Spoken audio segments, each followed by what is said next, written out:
see the signs. Oh, after all that time, this is it for us. You don't wanna try. God, your love was real, but it's down for us. No, you can't decide. Oh, oh, oh. After all this time, this was it for us. Change your energy, yeah, you switch things up. Now you seem brand new to me. But was that even for? Was you playing your games? Was you really bored? No, I really should've known. We were dating right till we hit a red light. Didn't see the signs. Oh, after all that time, this is it for us. You don't wanna try. Thought your love was real, but it's not for us. No, you can't decide.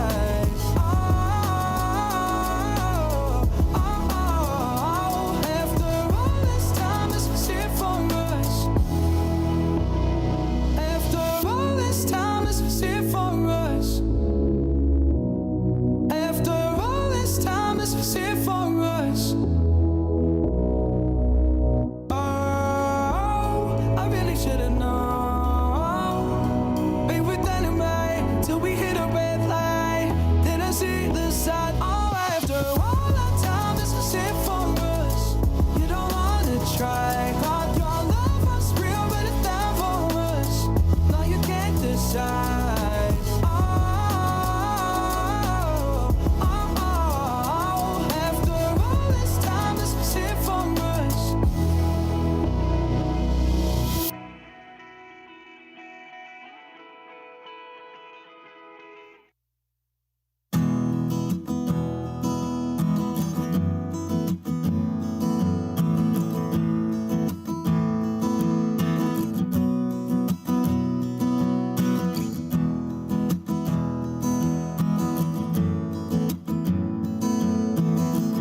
Alright, let's get started.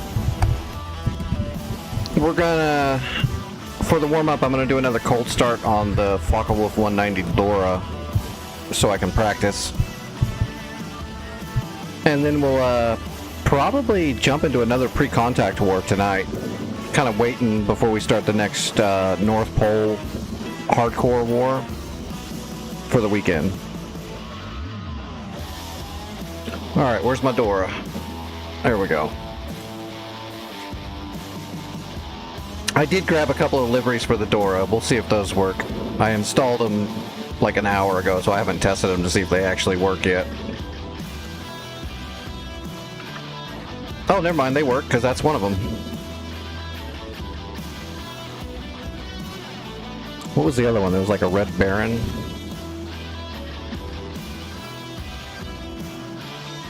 Hughes H1 Racer. That's the torpedo bomber right there that we're looking at.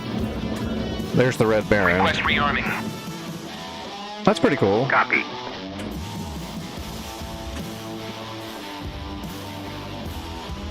That's not bad. I think the other one's a chrome. Might be a bit much. The Racer, the Hughes Racer. Request rearming. Oh yeah, that's chrome. That's not too bad though. Copy. That could be way worse. It's not bad. What's up, Romeo? How are you doing today? Or this evening? Or whatever time it happens to be where you are.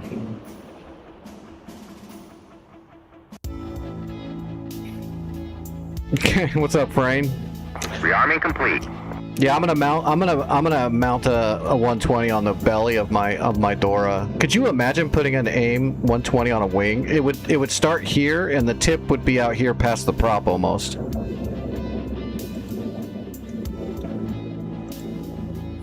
It does have two 13mm machine guns and then two, oh god, I can't remember the actual big cannons. I just can't remember the actual numbers on them. I'd have to look it up. But those two barrels are cannons, and then the two prop mount guns are 13 mils.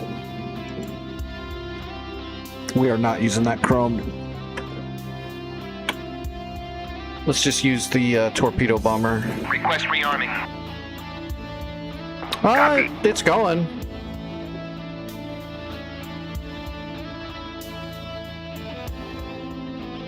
The Huey? Oh gosh.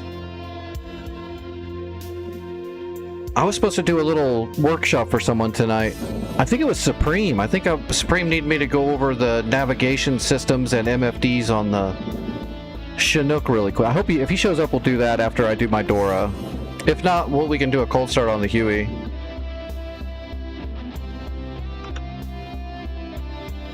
Rearming complete. Well, it's going pretty good, Frayne. You know, just plugging away. I finally started getting monetization on YouTube slowly.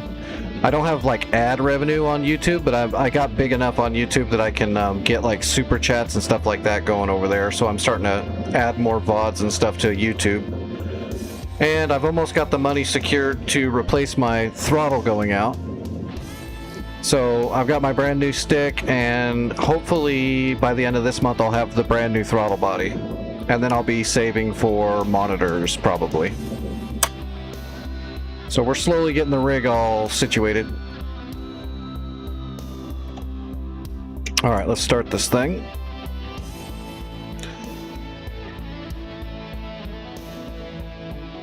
Alright, breakers. And then we don't need that one, we need those two and that one.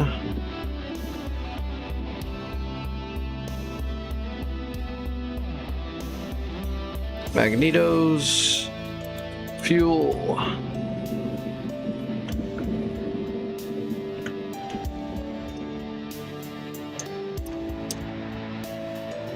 Flaps to half. We'll leave the alcohol off. All right, I gotta shut off the music just for a second here. I'm gonna have to hear I gotta hear the inertial starter spinning up. All right, everything else is good. Well, let's adjust our sight really quick. All right, we are going to be shooting. It's probably just going to have to go off of the Boeing. So that's 31.6. And then adjust the range.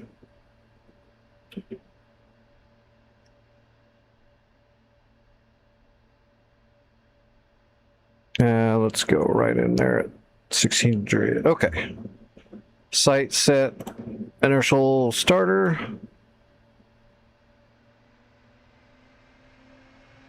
Okay, I hear it.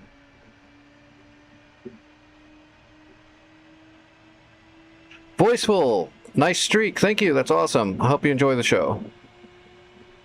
Don't be afraid to ask any questions, and if something goes wrong, it's Vic's fault.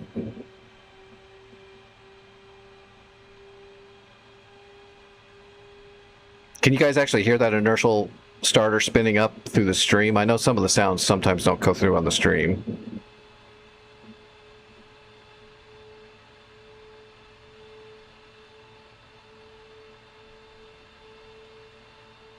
All right, it's spun up. We'll give it another 5 seconds. Brakes on. Contact. There we go.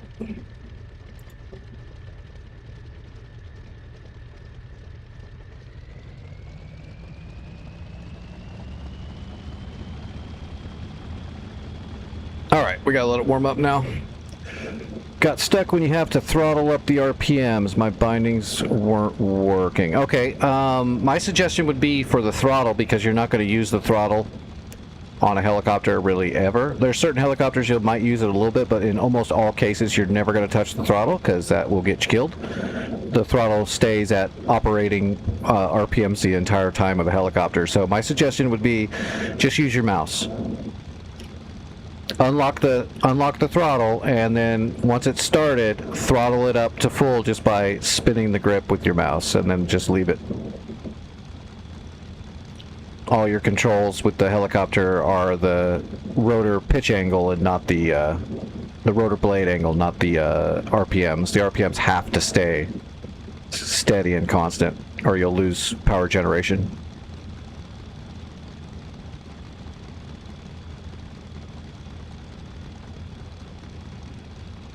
That's okay. The starter spinning up kind of sounds like a real sick cat, so, or a really pissed off one.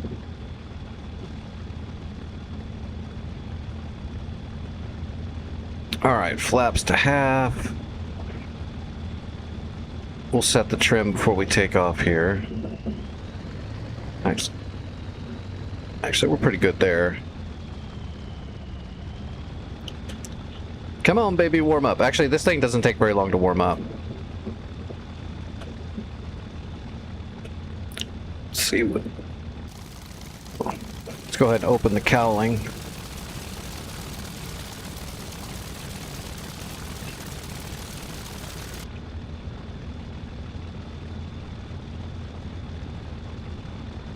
Once we get up in the air, we'll close the cowling and then let go of it, and we don't ever have to mess with it again because the engineering on the door is amazing and the cowling is automated. We don't have to, just like we don't have to change the prop angle at all. You can just run it off the throttle, and you don't have to manipulate the turbo. You just get to hear it whistle.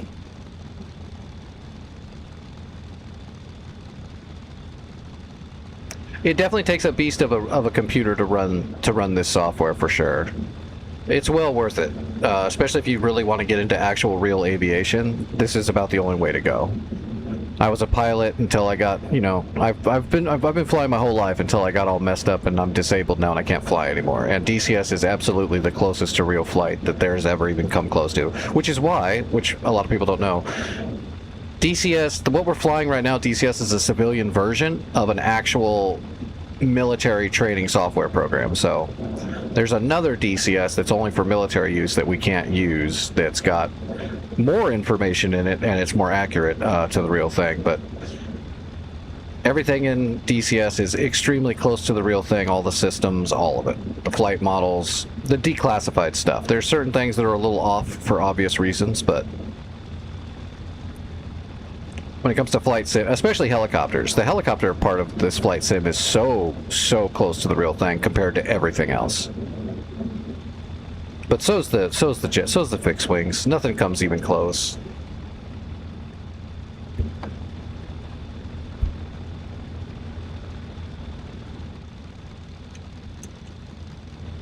I got started with a pretty bad computer, and I was actually using just a mouse and keyboard when I first started.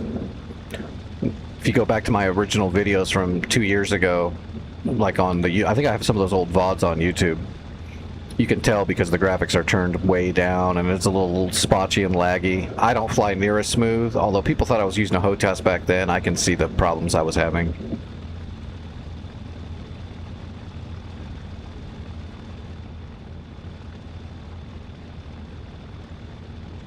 You know what? I need to bind that. I don't think that's bound.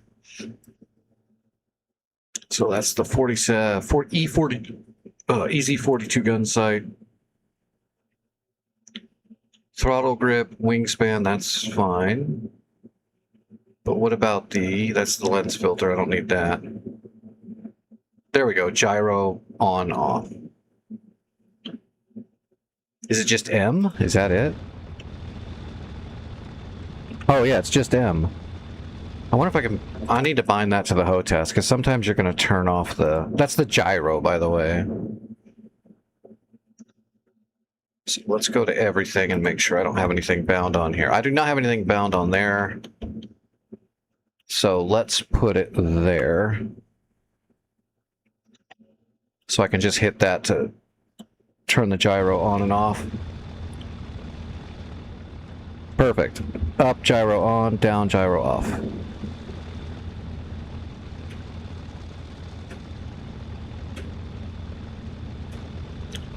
Yeah, if you wanted to get into it and you have the money to get into it, your best bet would be to find someone that knows computers and get a high-performance, high-end computer built and start from there. A good HOTAS is going to run you around 550 roughly for a good one. Eye tracking or head tracking or something like that, you can drop anywhere between $0 if you have a webcam and you do it the cheap way. But you'll have trouble with it, but it will work. It gets you started. A good unit setup is probably going to be around 200 bucks. You can do VR if you want to try the VR route. It takes a lot more setup and time and other things, but a lot of people like the VR. I can't do the VR, I don't think. I haven't tried it yet, but I'm pretty sure it's going to hurt my body too much. Alright, we're warm. Let's taxi.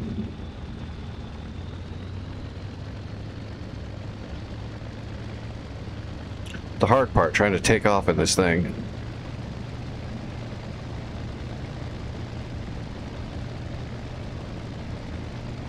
With no ground friction.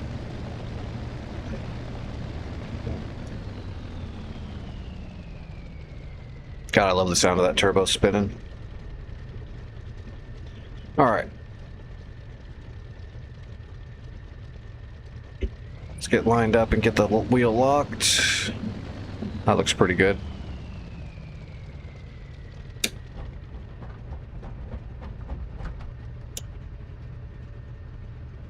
Alright, double check. Half flaps, gear locked. Alcohol is off. Everything else is good. Oh, we're closed. Turn on the oxygen. Alright. Run it up 1600 RPMs. We'll slowly increase our RPMs up to about 2,500 RPMs. We're not going to worry about manifold pressure until we're up in the air. Alright, 1600 RPMs, everything's good. And away we go. The real trick will just be DCS with no ground friction. It's going to be a little slippery, so just keeping it straight is the hard part.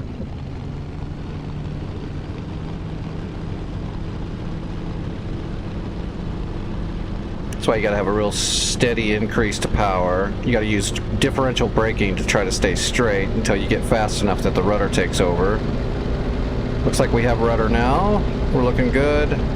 At about 160 kilometers, we'll let the tail come up and the nose come down.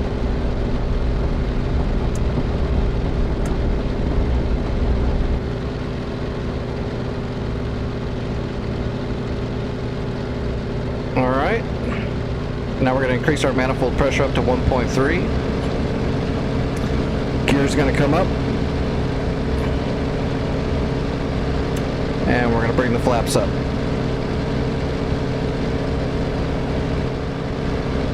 Piece of cake.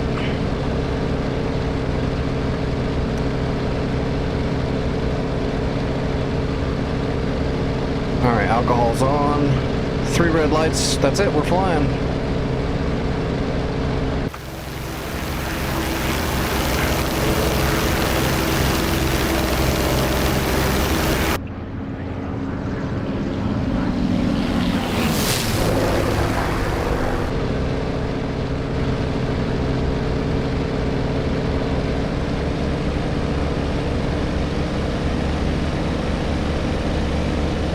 Alright, let's climb up. I need to test the gun sight real quick. That was a good warm-up for the cold start and takeoff. I'm getting better, I'm getting smoother. We'll see if we can engage a bomber. See if I can get the gun sight worked out. What are we at, 600 meters?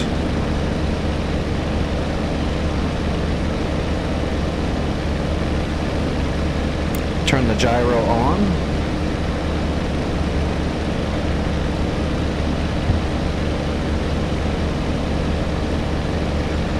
That's not on.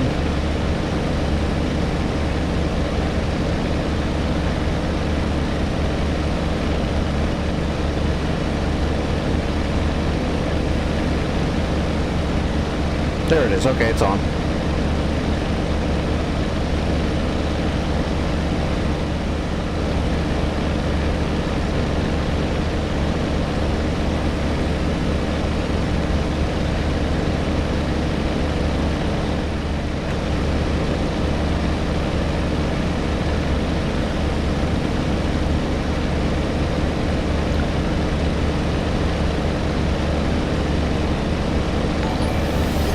Okay. Hey, Equalizer! Thanks for the Prime. 8 months you've subbed. That's awesome. Thank you very much. That's how we're able to replace our equipment that breaks. People like Equalizer. Except we don't need all the feed pictures anymore, Equalizer. You can keep the feed pictures to yourself.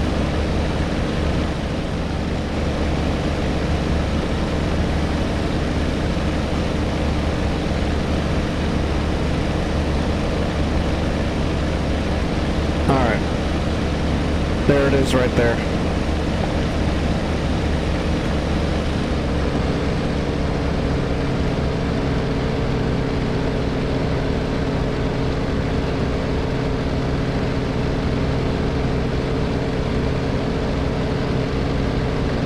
Wonder if we could try an 800-meter shot.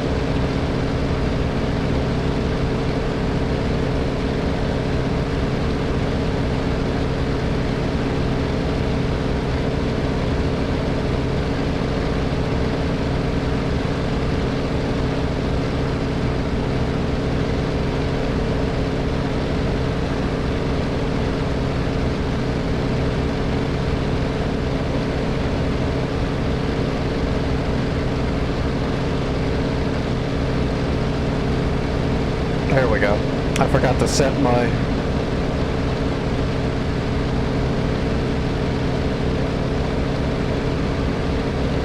That's why the gyro wasn't moving much. You gotta change that by elevation.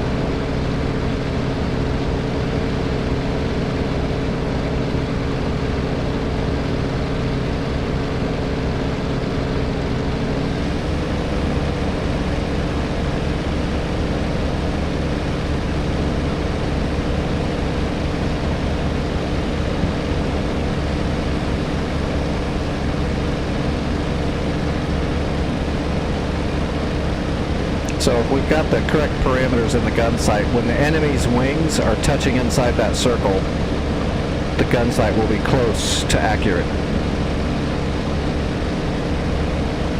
By range. That's how you range them. Except I don't have the actual...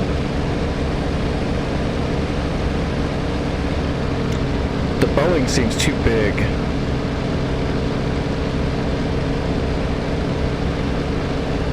Let's try the Beaufighter. I think that's going to be closer. That's 17.7, so let's do about 18. Right there.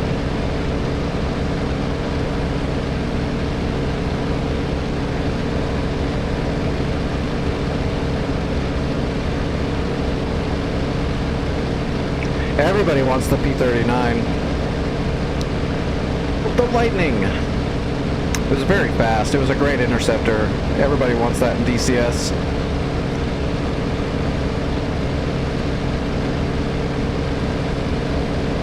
The door wasn't very unstable that I know of.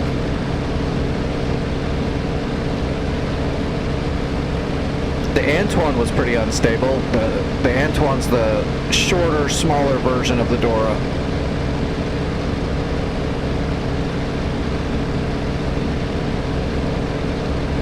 The Dora's biggest problem was it's not very good in a turn fight. It's the quintessential boom and zoomer, but it's got tons of power and it can, mid-altitude it was a very good boom and zoomer.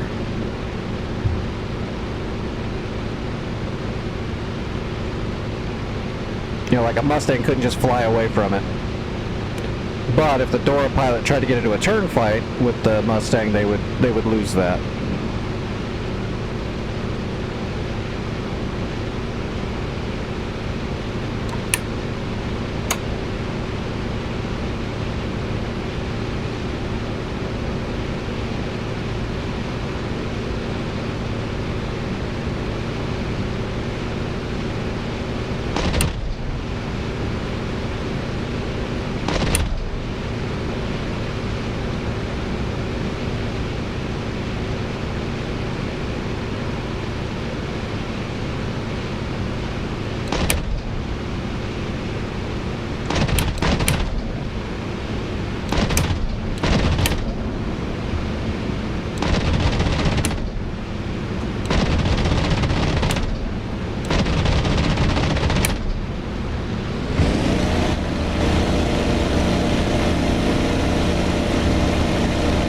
I got both engines.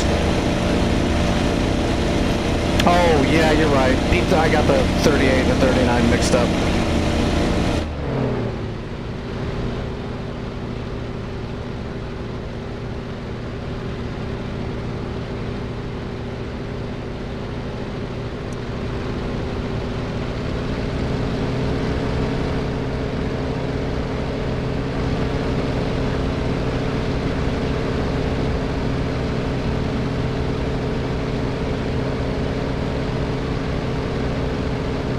Hope they all bailed out.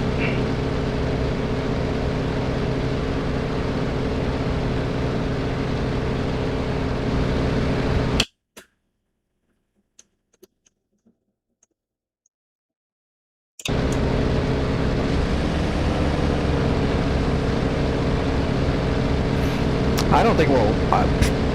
the Air Cobra, the Aero Cobra, I don't think there's any plans for anything like that in DCS. I know there's a few people that have talked about the P-38 Lightning. Warbirds are going to come a lot slower, though.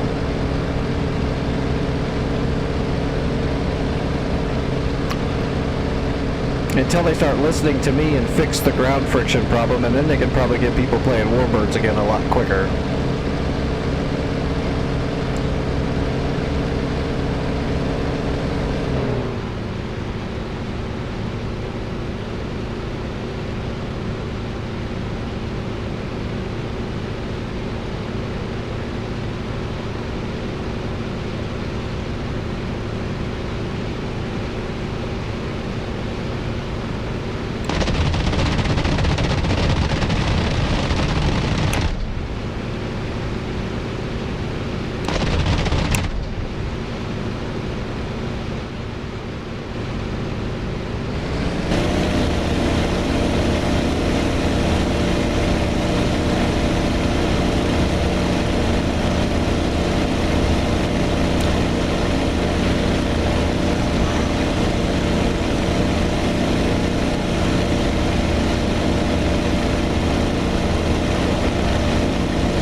Cool, cool.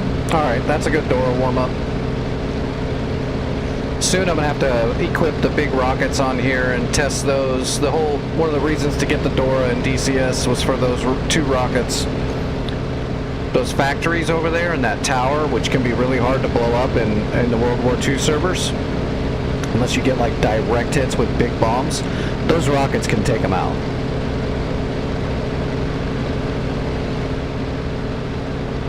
They're the airburst rockets. You just shoot them down onto a ground target. Very effective. Super damaging. Oh, maybe we'll do that tomorrow. All right. Supreme. Is Supreme here?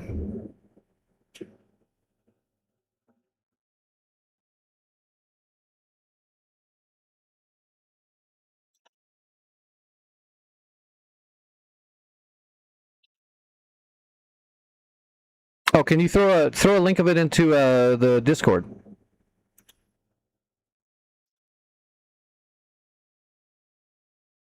All right, are we supremeless?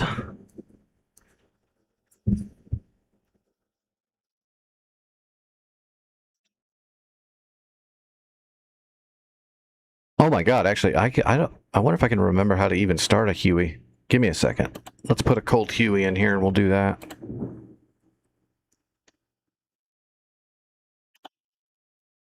I think my Huey is set on hot start right now. Oh, we can turn the music back on now.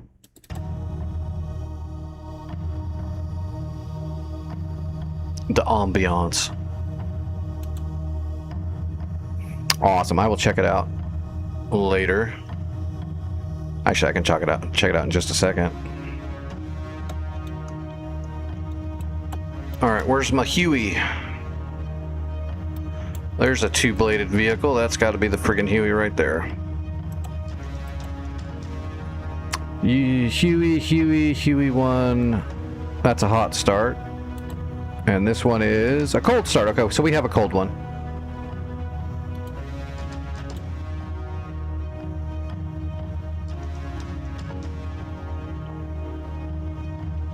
All right, general. Oh yeah, that's nice.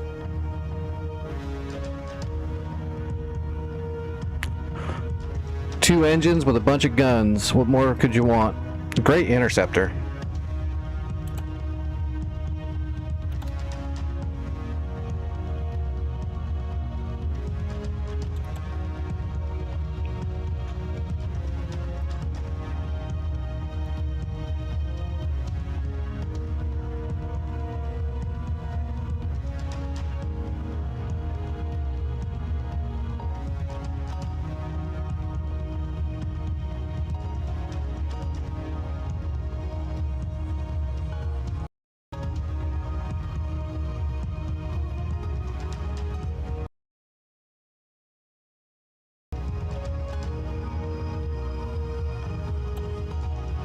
All right, cold Huey, cold Huey.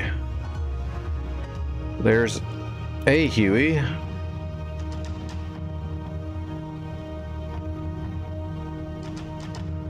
Huey cold, there we go.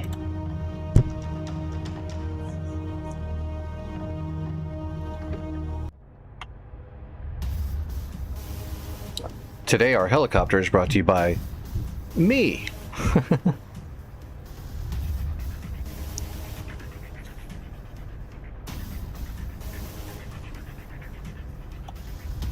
Okay.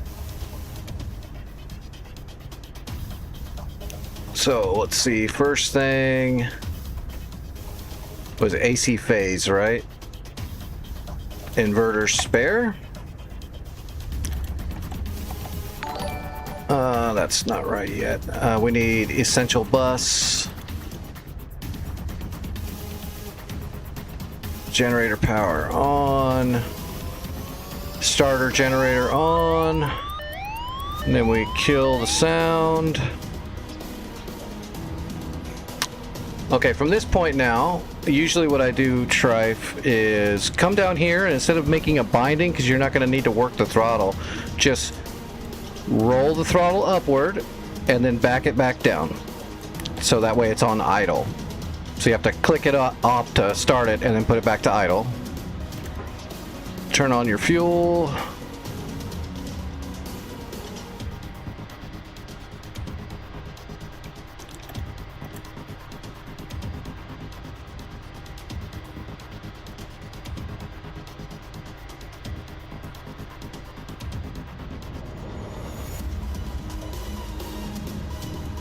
All right, I think I got it. So now from here, hold on your starter. And keep holding it down till your gas produces up. I usually hold it down till 20. Okay, now I let it off. Now we just wait it to stabilize, and then we throttle it up. I guess we can shut the doors.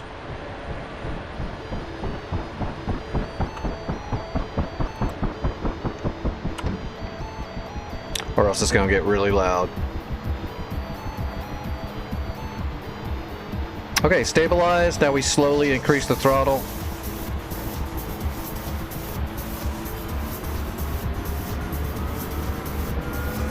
That's it. Now you never touch that throttle again.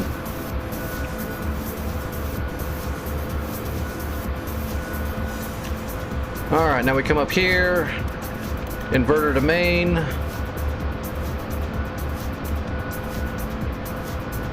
Come back up here to AB. Whoops. And then we switch to main generator. Turn on our radar altimeter. And then set all your stuff the way you want it. Depending on the temperature, you got your pitot heat. When in doubt, just turn on the pitot heat. All your lights, all that stuff, however you want it. Welcome back, Romeo.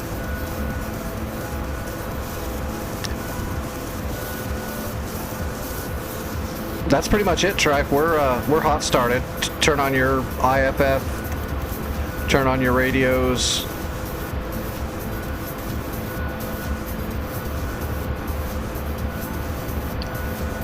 Comms up. 450 at 7,000 cold.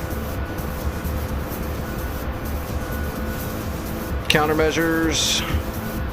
Safe the weapons. That is a cold start for the Huey. Actually, Tripe, are you even here? I might have just said all that to the void.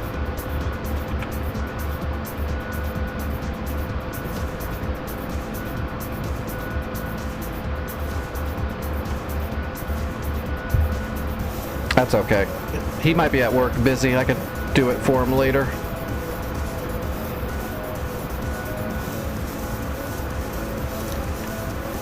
Yeah, don't do a binding for the throttle. Just set the throttle with your mouse is the best way to do it. At the very start, just increase it over the lip and then back it down to idle. Start the helicopter. Once it's stable, slowly bring it up to full throttle. That's all you got to do for the throttle part. Hold down your starter to 20, then let it off. Make sure your generators are set. Once it's at full power and you're throttled up, put your generators to main, inverter main. Go to AB on the power. All that good stuff.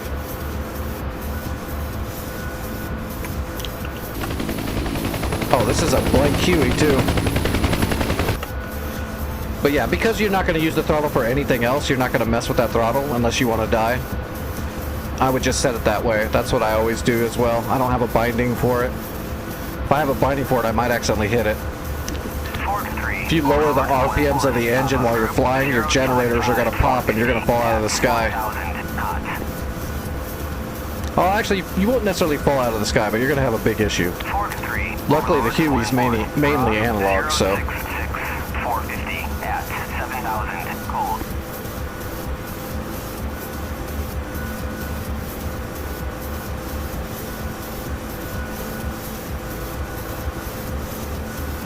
If Supreme shows up here in a little bit, we'll do the MFDs and the navigation stuff really quick for the Chinook forum. It's going to be a chill night tonight, so If he needs help with something, we could just stop whatever we're doing and do it.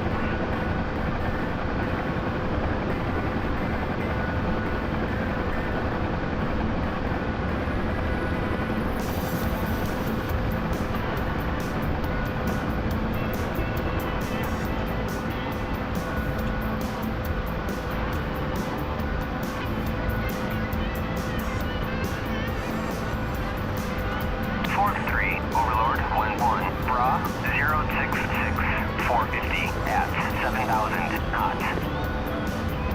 God, we're so light. I'm used to doing barrel drills with a full loadout. It's hard to maintain a ground cover when we're this light. It wants to keep going. 3, Overlord 1-1, pop-up group 293, 418 at 1,500 knots. It's gonna try to climb when I go around.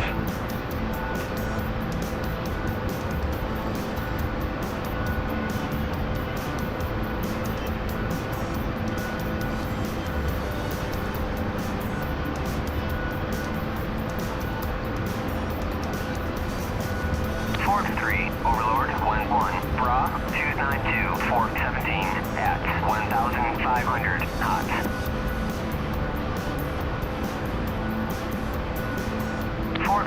Overlord 1-1, bra 066, 450 at 7,000 cold.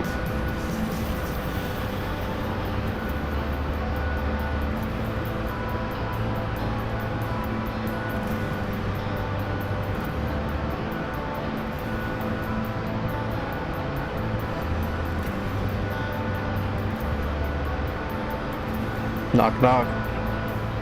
Okay. That's a good warm-up.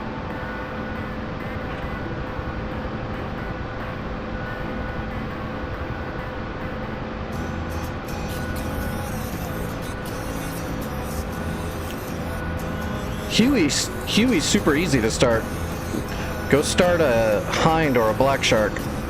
It's not really hard either, but there's just a lot more steps. There's a lot more to it.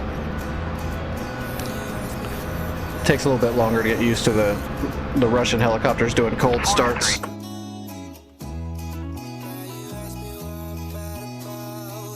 Actually, I think it took me I think the black shark took me the longest to kind of remember everything and not screw it up.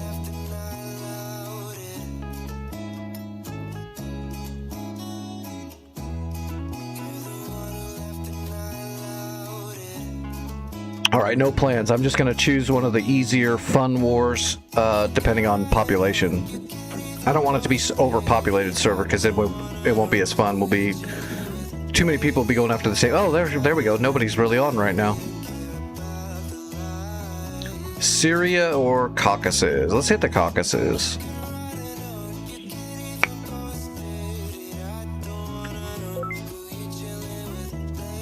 Probably don't need SRS tonight, but...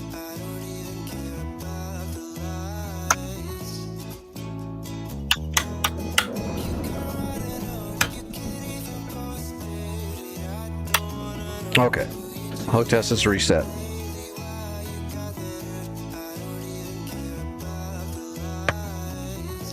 Is this a fresh war? No. Halfway across the map already. Ooh, Delta. Echo. Echo's always a pain, because that's where they launch all the Havocs. Speaking of which, Havoc. 4 Havocs.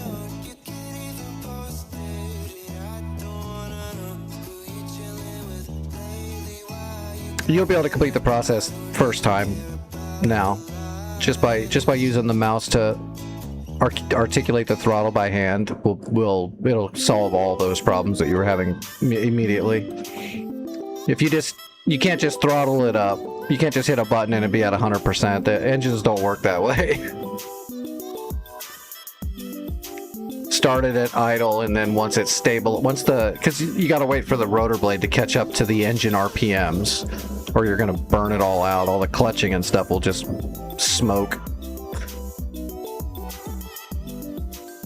So yeah, start it at idle, and then slowly work the throttle up. Once the rotor blade is stabilized with the engine RPMs at startup, then you can slowly throttle it up to max, and you won't have any issue at all. Why so many friggin' Havoc? Oh wow, they got rocket artillery firing too. Look at that. They're raining down the rocket artillery. Luckily, rocket artillery is extremely inaccurate. Oh, that's our factory they're going for.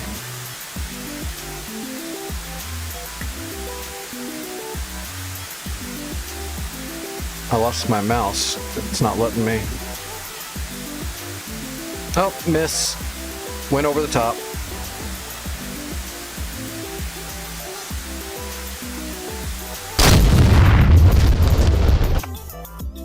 Alright, so what do we want to do? Ooh, that hit. Damn, they hit us hard, actually. I guess if we're not going to go after Echo just yet because of all those Havocs, we could go over here and try to silence these Smirches. This is where the rocket artillery was coming from. These are the Smirches right here. That's what's shooting all those rockets at us. Oh, it's winter too. Okay. We'll have to run stuff a little hot. Strela, Shilka, Gecko. Shilka. So one Gecko. And MiGs are in the area too. Oh wow, there's a lot of... Jesus, there's a lot going on here.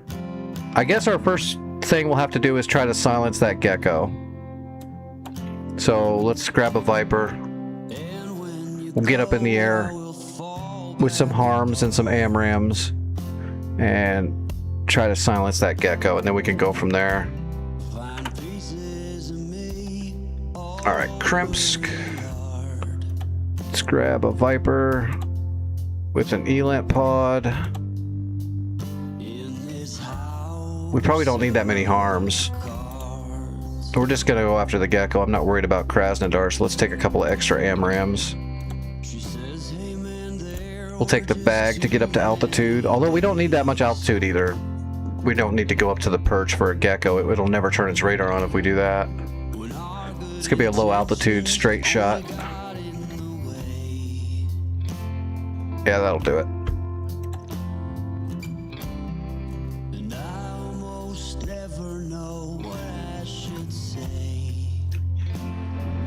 That's what you need when you're gonna take off in a F-16 Viper, is some slow, sad country music. Don't need that. Need that, those.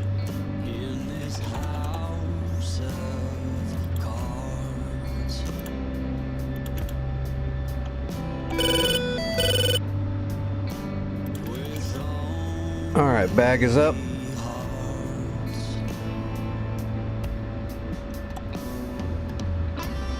Nope, orphans make the best pilots.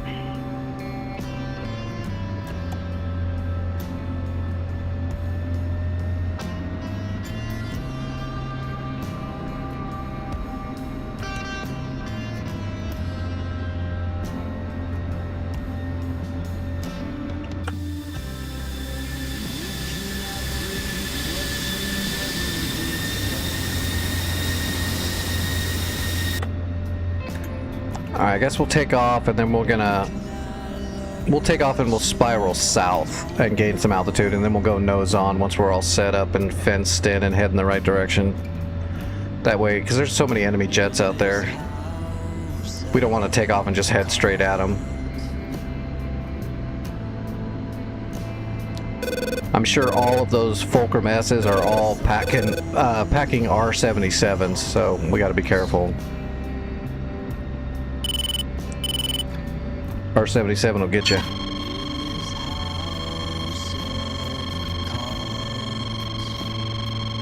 Speak of the devil.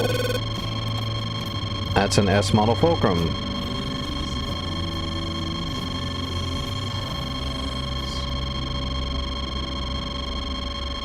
Who's he actually fighting? It's not me.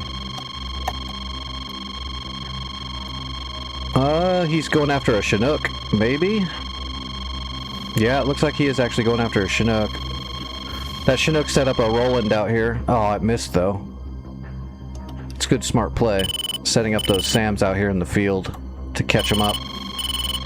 Alright, well, let's get in the air. so we can help him. That guy's doing good work. We don't want him to get blown up.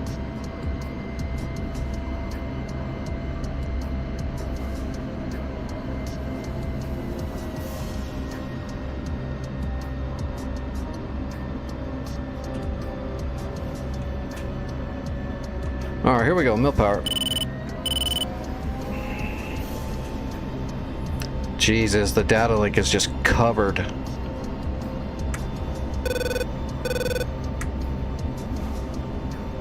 Alright, let's hit the blower.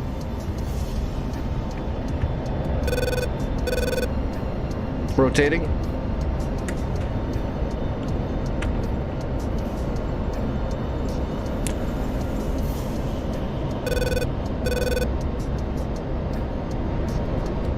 Alright, we're gonna head west and then head south.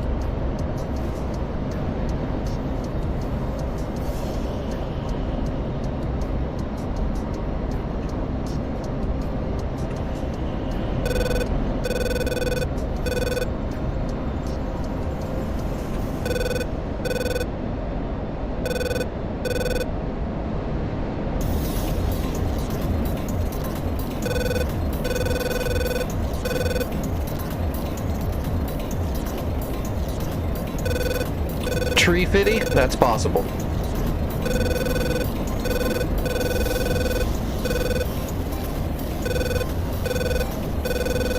It's very possible with the amount of shit that's up in the air right now.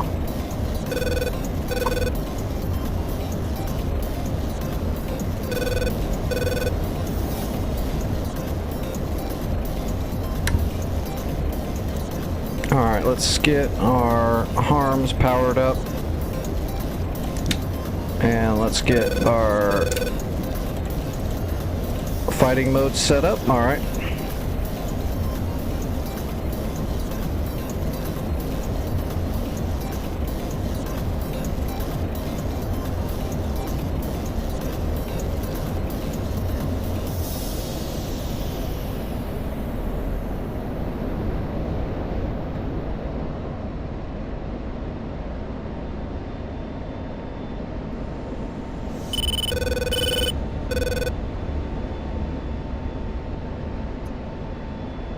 All right, where was that gecko at?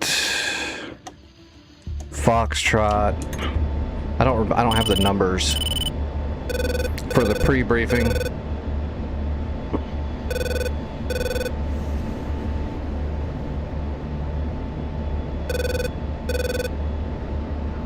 Should be right. I think that's Foxtrot right there. Or right there.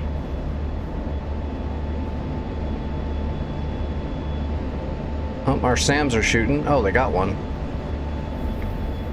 Go Sams.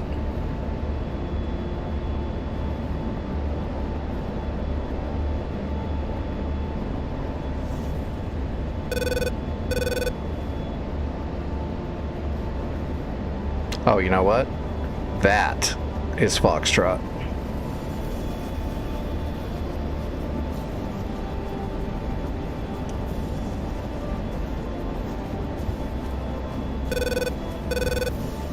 Let's get a data link on, data track on that guy. 3,000 feet. Okay, that's some of the Havocs. I'm not gonna try to shoot the Havocs down yet. I might go after some of them after we shoot our harms.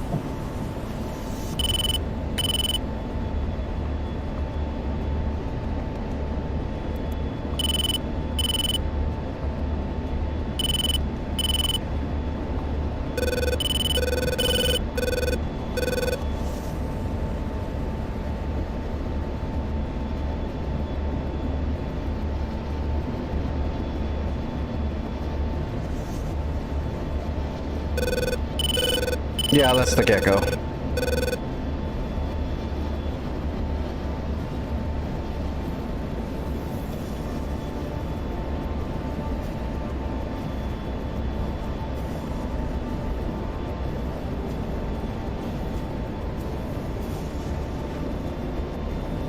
Alright, bag's empty. Let's lose the bag real quick before we get started.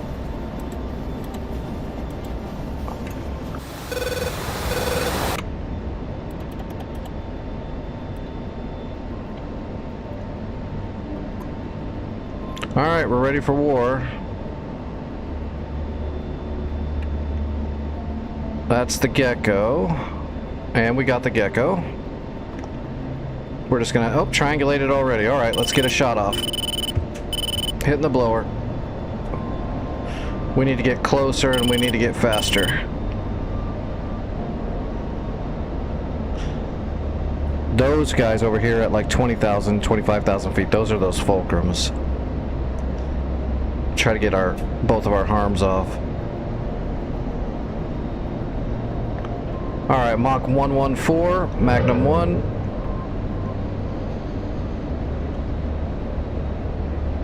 We're gonna give him another shot.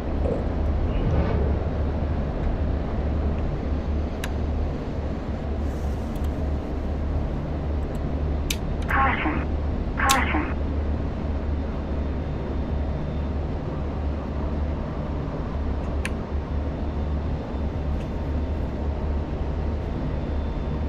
Switching to Cat 1. Alright, those Havocs are all down near the ground. Let's see if we can kill a couple of these Havocs for the team. Let's go down to 1 bar here. Gotcha.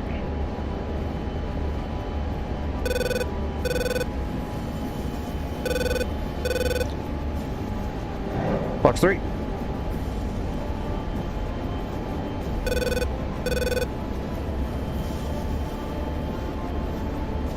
Hello, Aiden. How are you doing? Splash? Nope, not Splash. He survived a AIM-120. That's a hell of a helicopter. And there we go. We just got the gecko with our harm. This is Digital Combat Simulator. It's a... Yeah, that's what it is. It's War Thunder. You bet. Sure. Alright, that's... Havoc survived. We need to stop that thing. It turned around at least, but still, we need to make sure it dies.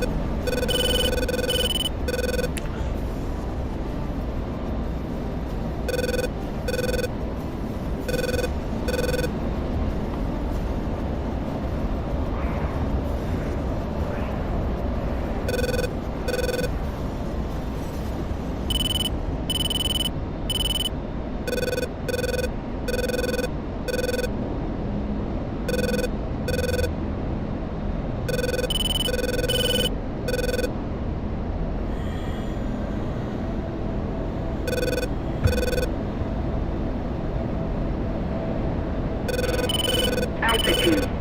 Altitude. Alright, Fox 3.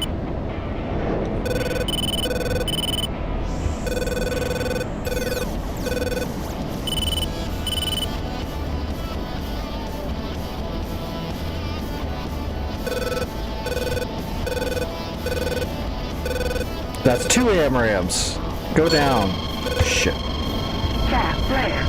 Cap flare. Alright, 1 Havoc down. We gotta go backwards a little bit. We're getting too close to the SAMs.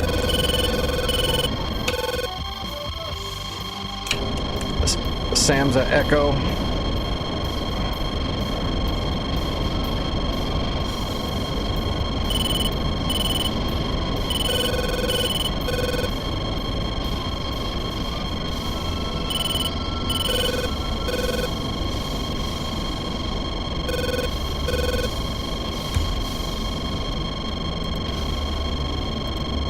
At least those fulcrums aren't burning for me yet. We should be able to kill this other Havoc really quick, hopefully, before we turn back in and go land.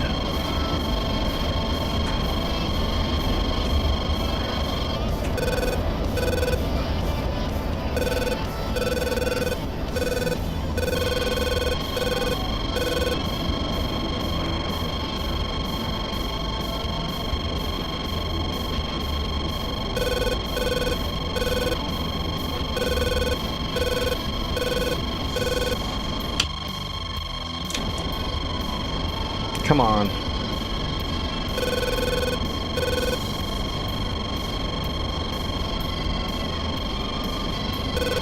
It's not gonna give it to me. Lock.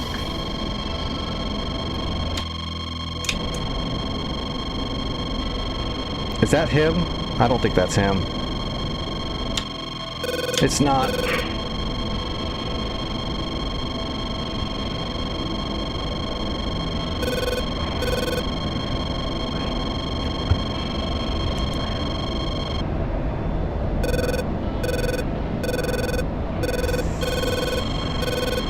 Altitude. Altitude. Yes, Betty. We're low. Got it. Thanks for that info.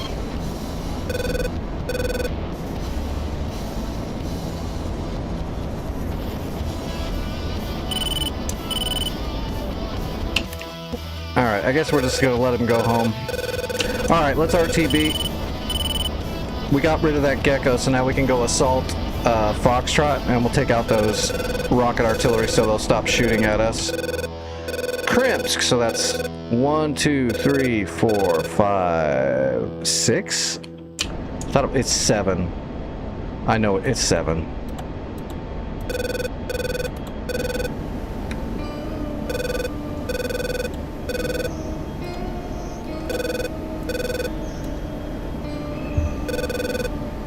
Alright, there it is. There's Krimsk.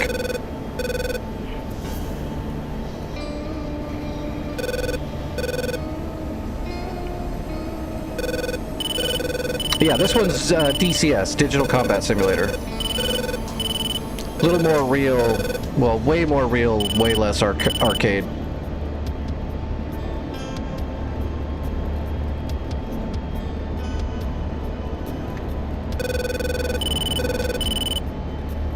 What's up, THC? And Monster, I'm sorry I didn't get shot down. I tried. I'm not good at dying. SA3? There's no way that's on me. That's some Eye of Sauron shit going on. Alright, board's out. We're gonna bleed some speed.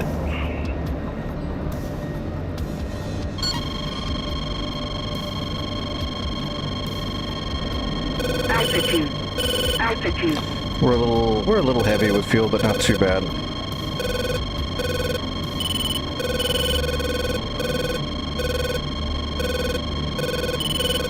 There must be an SA6 and 3 either at Krasnodar, or one of them might be at Echo. Usually there's not a SAM system at Echo though, so I have a feeling they're both at Krasnodar.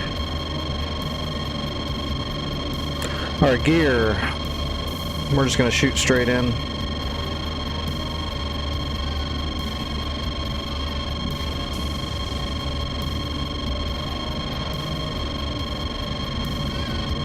What's the landing speed of this thing? Mach 1?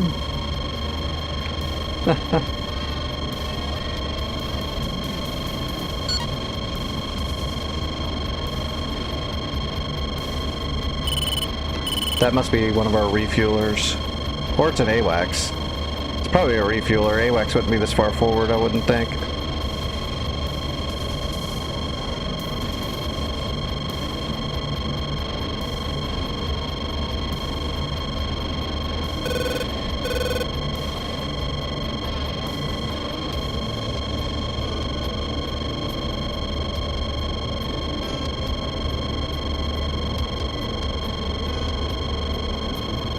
Alright, on speed.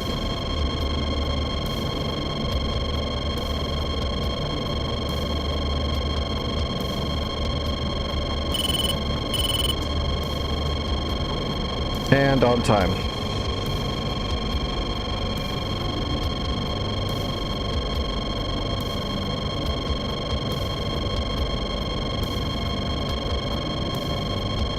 We're coming in a little steep. We'll drop it down just a little bit before we get there.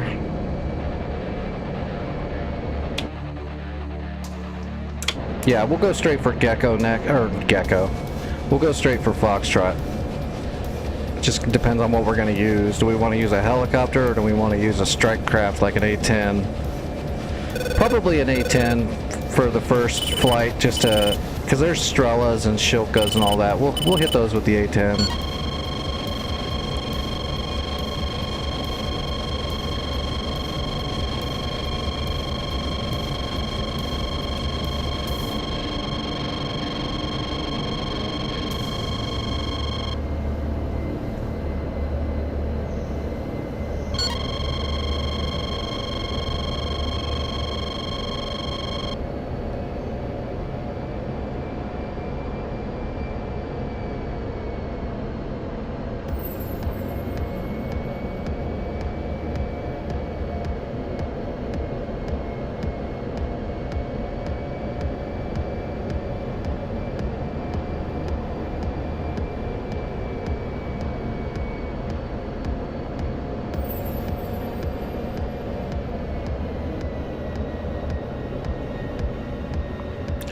Nice and smooth.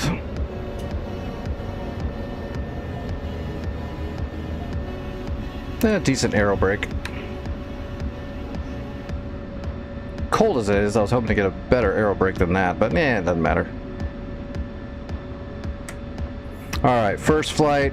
Probably wasn't worth much credits for the team, but still got work done. Yeah, 70 credits, 1 SAM and 1... Should be worth a lot more, though. Killing SAMs and Havocs, that's priceless. If those two Havocs get anywhere near your, like, position, they can kill everything there. And they can absolutely shoot planes out of the sky, too. Havocs are way overtuned on DCS at the moment, on, like, every server. On North Pole servers, they're broken. Nothing like getting, like, 360 no-scoped by a helicopter when you're in, like, a Hornet.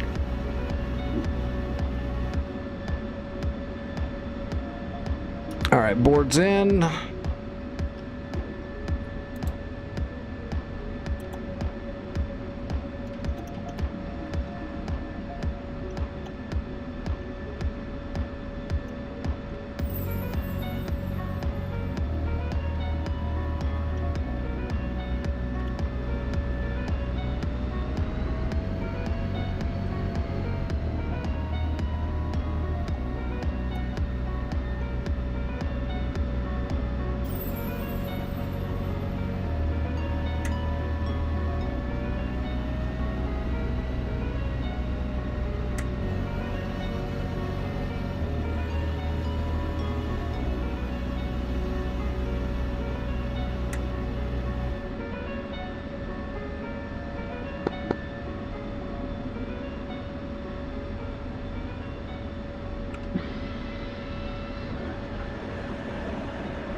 Get him! I look like a Viper too.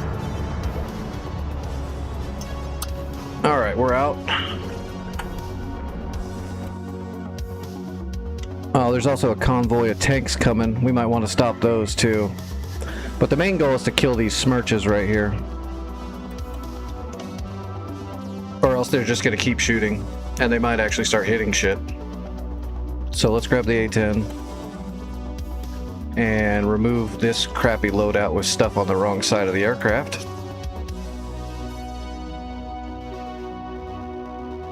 I guess let's go ahead and take the jammer.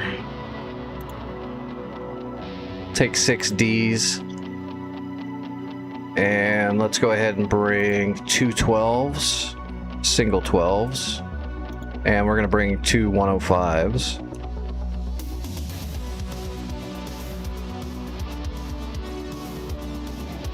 on the inner outers. And we are delivering packages. All right. So yeah, we'll make sure we get at least like the Strela and the Shilkas down, and we'll take out the Smirches as well, and we'll try to stop that caravan as well. If we can shoot one of those BTRs to knock them off the road, then we can drop two 105s right on them. Hopefully they don't spread out too much and we can get them all.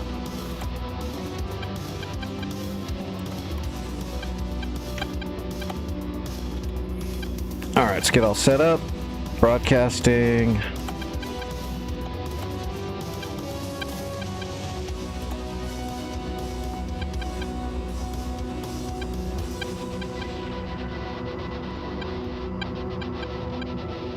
Pedo, fuel, we want E program, and we want manual.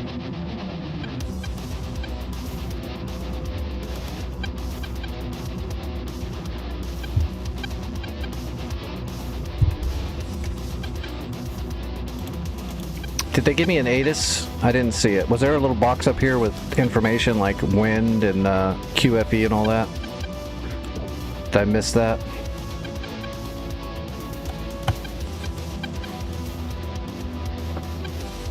I might have. Alright, Foxtrot is 14. That caravan's heading for factory, which is... Factory's 9.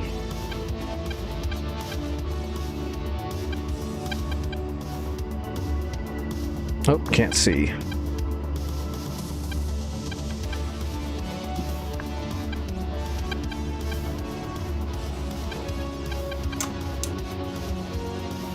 All right, we're set for takeoff.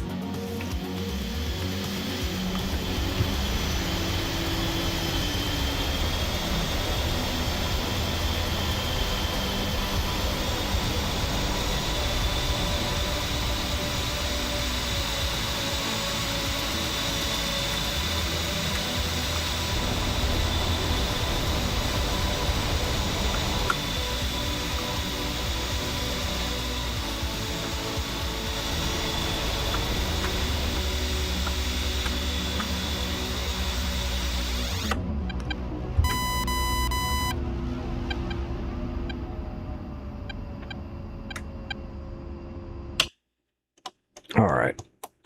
I guess we'll go... Unless we get more Havocs. Unless we get a bunch of Fulcrums heading for us, we're just going to go straight for the Strela and the Shilkas that are at Foxtrot. Because once those are out of the way, we can just gun those Smirches in one little pass and just knock them all down. Then we'll worry about that convoy so it doesn't get all the way to factory and kill all of our stuff. Alright, here we go.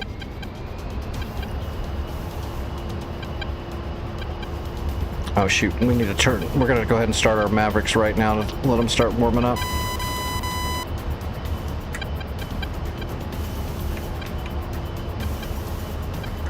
Alright. We'll get lift at about 160 with our weight. Rotating. And 160.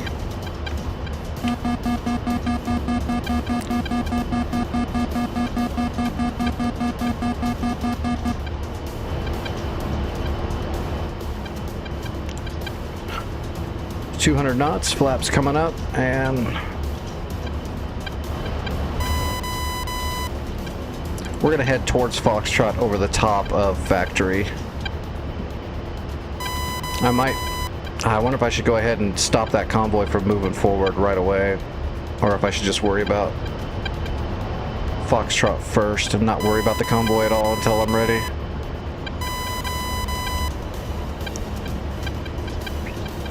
We'll have to use large munitions to take out the T-72s. We can't just shoot them. We should be able to just shoot them, but DCS is not perfectly accurate to reality. Pretty damn close, but not perfect. Alright, there's Foxtrot. There's the factory, and there's our friendly units out in front of the factory. Those green X's are friendlies that have beacons. So they're on the data link.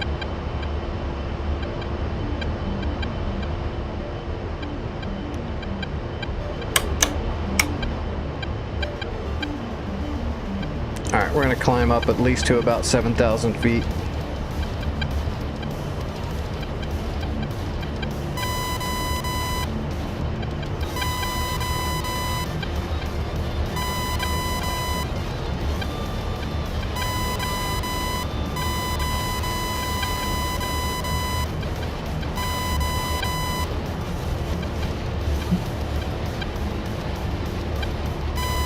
Those fulcrums on the move yet? Nope. Just a shitload of havocs.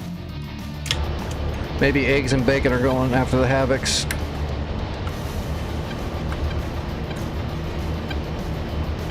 I wish I could have got that other havoc. Can't let those things live.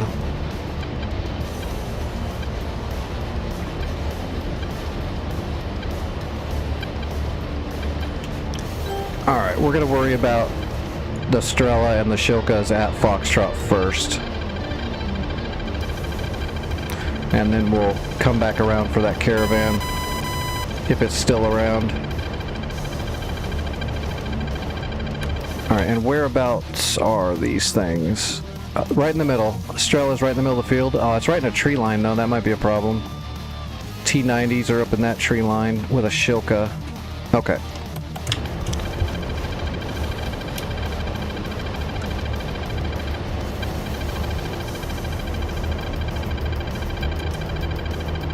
There's... looks like a Shilka, that looks like a tank.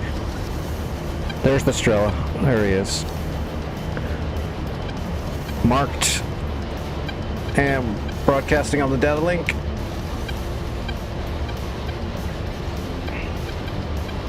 Although I don't think there's anybody on the data link with me right now. But I haven't set it up so if another person that is going to utilize the data link takes off, they'll automatically be in mine. That's that SA3 again. That's gotta be Krasnodar. Let me get my climb set up here. That's gotta be at Krasnodar, right? We're looking for an SA3. That's a 2. There's a 6. Where's this 3 at?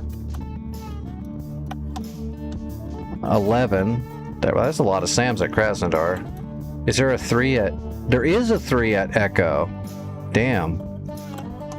That's gonna be a problem. If I'd known that 3 was at Echo, I would have taken it out with the when I was up in the Viper. We're gonna have to do something about that. SA3 is gonna be a problem being that close to everything. As a matter of fact, we're gonna have to peel south here a little bit.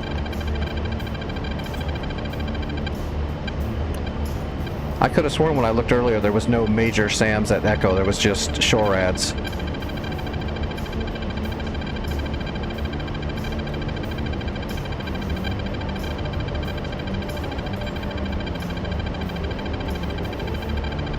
And Mavericks are hot. So we'll be ready to shoot as soon as we get in range. We just have to go around that SA3 a little bit farther.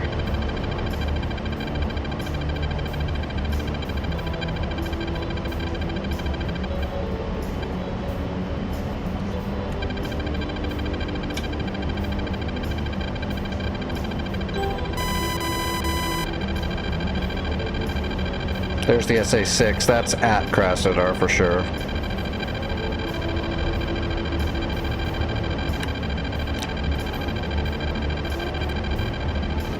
I'm gonna lower the audio. We get it. They want to shoot me. I got it.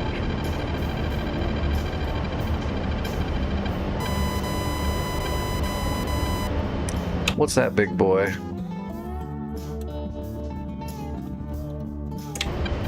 Okay, one of those is the F-16. The other one's the fueler.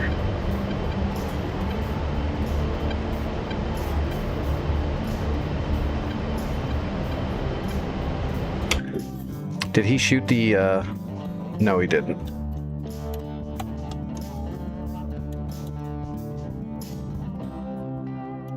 He's firing at maybe the SA-11s? It's either the SA-2 or the SA-11s. The SA-11s are going to be a pain in the ass because each one of these launchers has their own radar. The SA-2, they just have to kill the track radar, the fan song, which is right there.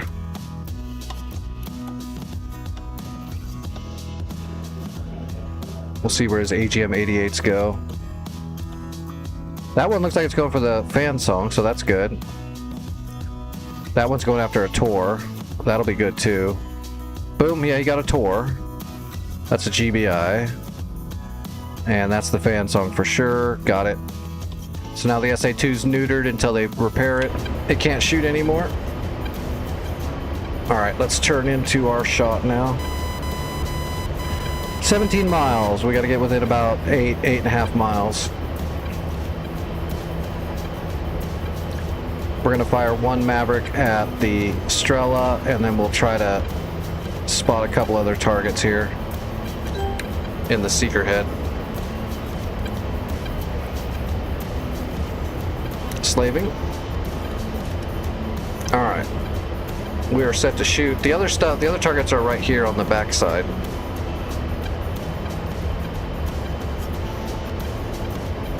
We'll be able to see them a little bit better when we get closer. Who's that down below me there? A Miraco in a JF-17. That's too bad.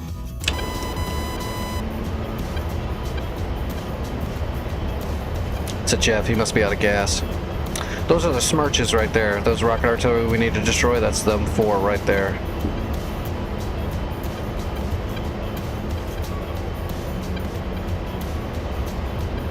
.5 miles.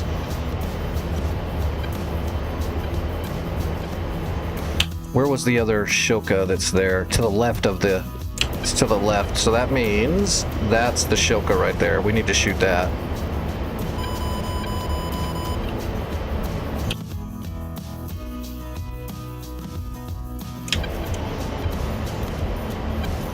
Alright, waiting for contrast.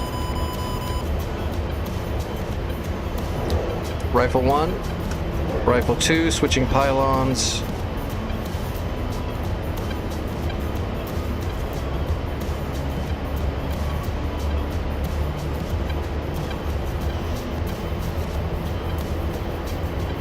Rifle. Okay, we're gonna save the rest.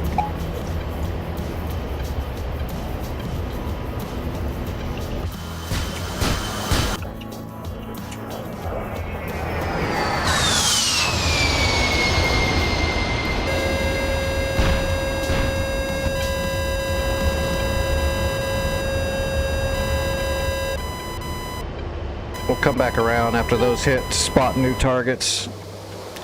Want to make sure we're not wasting anything. We've got 3 Mavericks left. I might use one more Maverick to put a Shilka down. And then we're going to gun those Smirches and be done with those suckers right there, those guys. I actually got hit by one of those Smirches once when I was taxiing. They were shooting right into Krasnodar.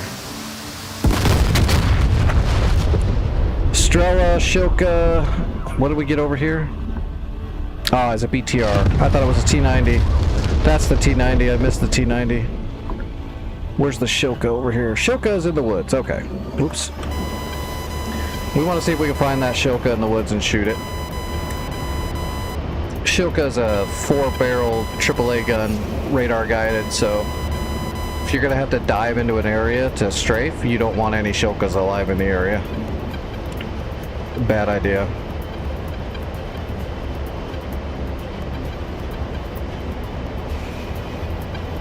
Okay, there's the Shilka. We're going to put one Maverick on him, and then we're going to gun run the Smirches. And marked.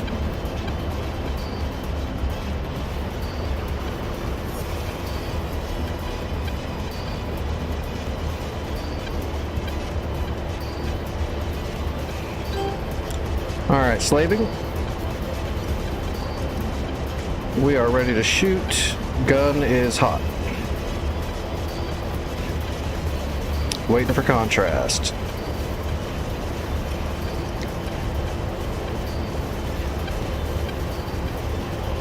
Yeah, you can see those barrels right there.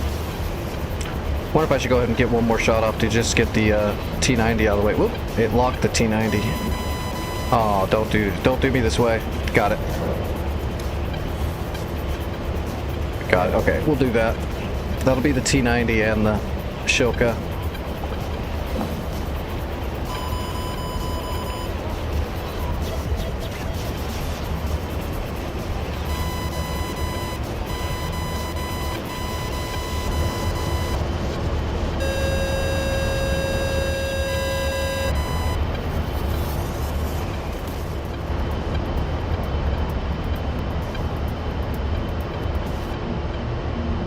we're waiting for impact, and then we'll roll in on the Smirches.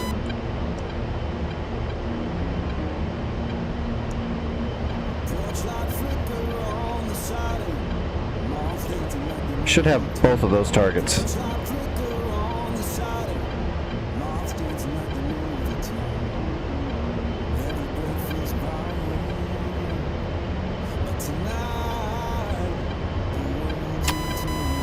Boom and boom. Got them. Both shacked. Alright, rolling in.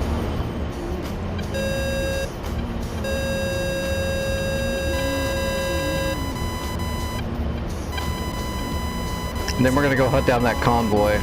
Is it still there? Yeah, that convoy's right below us, actually. It's right down there. Somebody hit some of it. Actually, they're not moving anymore. Oh, they're just sitting ducks. Well, that'll make them easier to kill. Where's the Smirches? There they are, right there in a line. Is there a helicopter? No, that's not what it is. I wonder what killed him. Somebody hit him.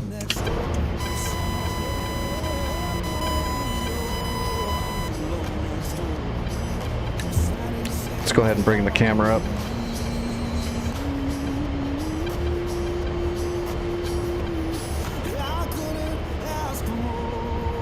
Alright, guns, guns, guns.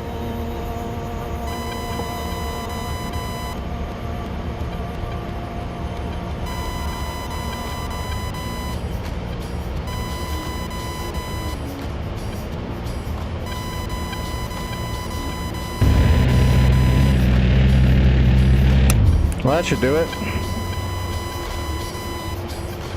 That's how we do that. Alright. Alright, let's go, let's get a marker on that convoy and finish them off so that they don't... Oh, shit.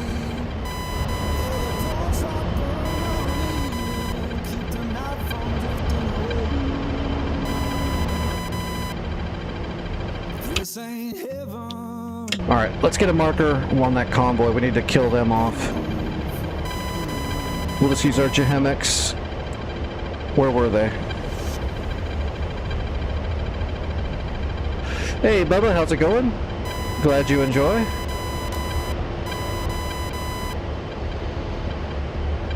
Where are they?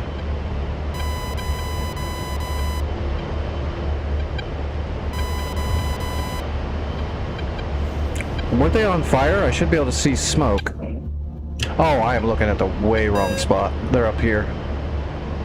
There's the smoke. I see it. Alright, let's set a marker. Got it. Alright, we'll come back around.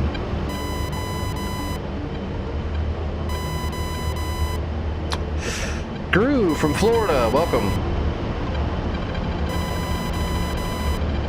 Now what's nailing me? Oh, hold on, we might have to pull out. Not yet, but we gotta be careful. They're launching fencers now. They might send fencers towards us if we're not careful. Alright, I got one Maverick left. Let's get our targeting pod on my SPI.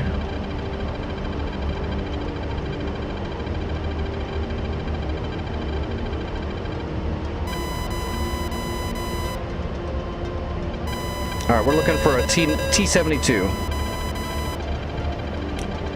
And we don't have much time to find it. Oh, there we go, T-72. We're gonna knock him off the road. Let's get a point track. Got him. Slaving. Solid contrast rifle. Alright, we'll come back around after these tanks stop moving and we're going to drop bombs on them. Because we're out of Mavericks.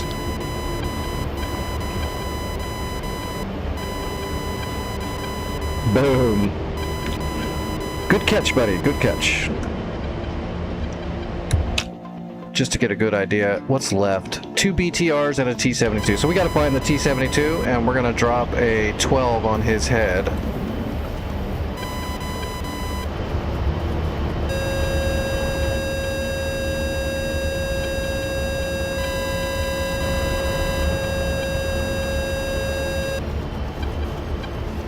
Alright, let's get parallel.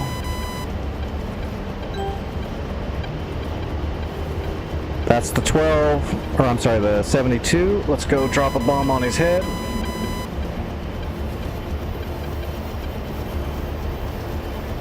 Point track off for now. As soon as we get lined up, we'll put the point track back on in case he starts trying to drive away from us. Okay, point track. We got a point track.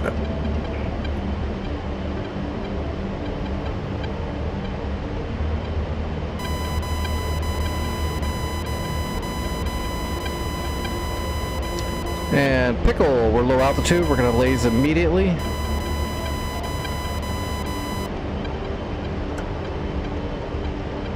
So you can drive away now, buddy.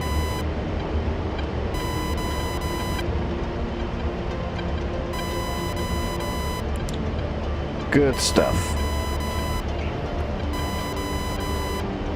Alright, now there's just 2 BTRs. So they're damaged already. We're going to use some laser guided rockets, some Predator rockets. We'll just pop them. Put a Predator rocket on them. That way we don't get shot. Those BTR guns can actually get you if you're not paying attention. If you just fly right at them, they're going to shoot you in the face. So we don't want to get shot in the face. There's the first BTR. Alright, rolling in.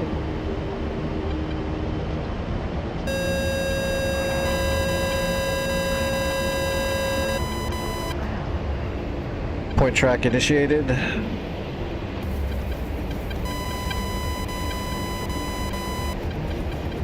Rockets are not. Give it. There we go. Laser is. Oh shit! It rolled. I gotta come back around. That's what I get.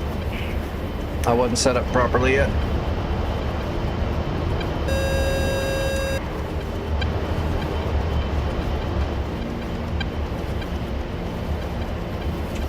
Get a little bit more distance.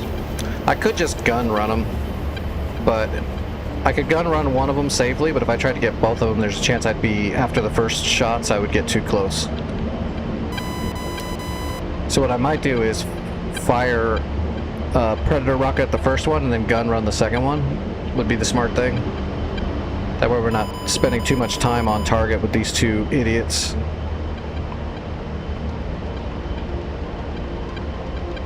Alright, got him. Got it marked. Looks like my SAMs are shooting at the enemy. That's good. Oh, we might... Let's get this done. We might have to move out of here again real quick. Point track initiated. We're in the keyhole almost. And laser is firing. Pistol 2. And we're going to gun run this other guy.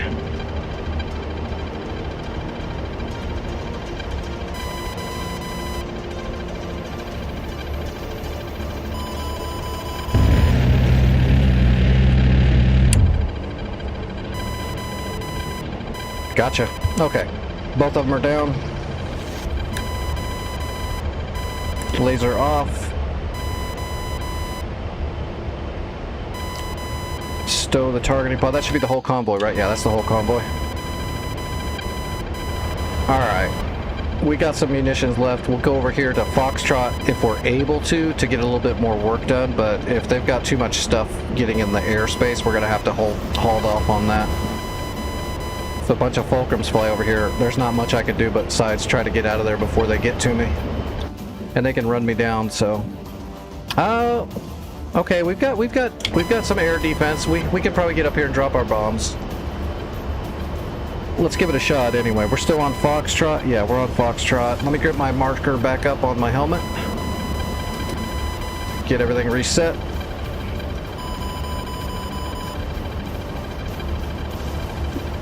Alright, we're back to Foxtrot.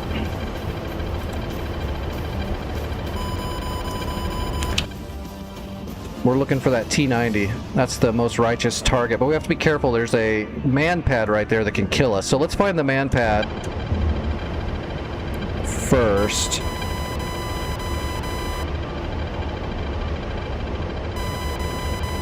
There's a Uriel over here somewhere to the left. And there's a man pad standing somewhere near that. Here we go. Okay, one of these guys is holding a stinger, or an igla. A Russian stinger. We need to find him.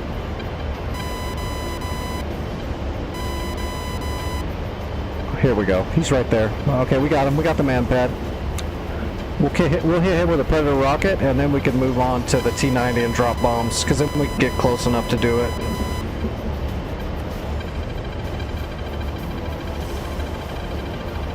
Oh, damn tree. Make sure the tree's not going to be in the way. There we go. We'll aim right for his ankles with that Predator rocket, and it should blow up directly on him or close enough to him that he ain't gonna make it. If we're lucky, it'll stab him right in the leg and explode. Okay, there we go. That's a good corridor. Jesus.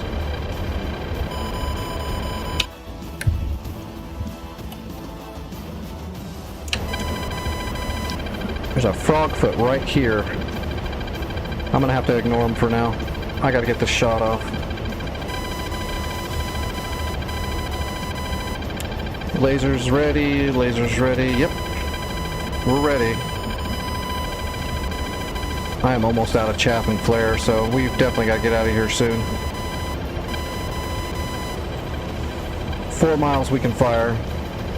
I'm gonna put 2 rockets in there because there is a few people in that area. Maybe we can get some secondaries. All right, lasing. Pistol 2. Switching to air. There's the frog foot right in front of me.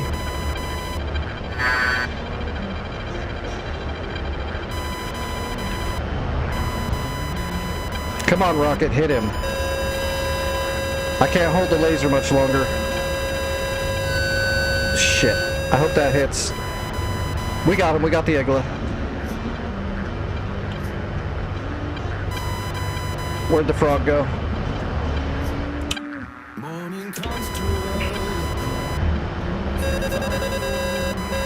I see him, I see him, I see him. We're not really a dog fighter, but we can outturn a frog foot, hopefully.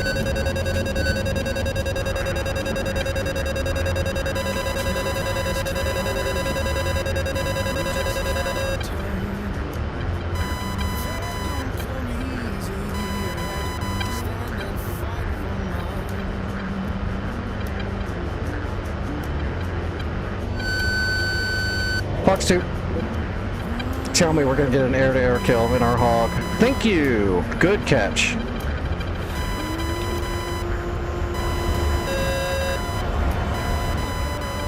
And the man pad is down. So let's get the hell out of Dodge for a second. We'll reset after I get out of the area. It's getting spicy. I'm out of countermeasures. Ah, and it's a friggin' MiG. I knew it. I don't have the countermeasures for this.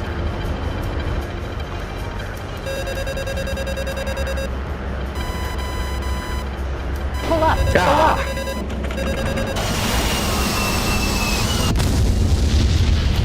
Well, at least we ejected quick enough.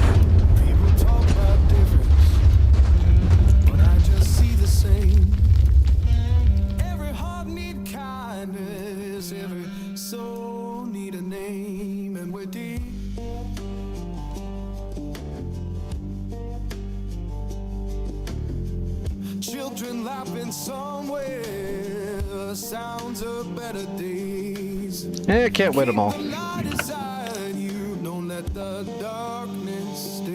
Well, we did get a lot of work done, though. We silenced the Smirches. We took out the convoy. We took out all of their air defenses at Foxtrot. We even took out that frogfoot that was trying to kill us. I guess let's... Oh man, the fulcrums are getting thicker.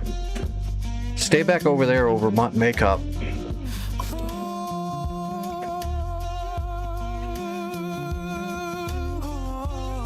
Yeah, it could have been Vic shooting me down for sure.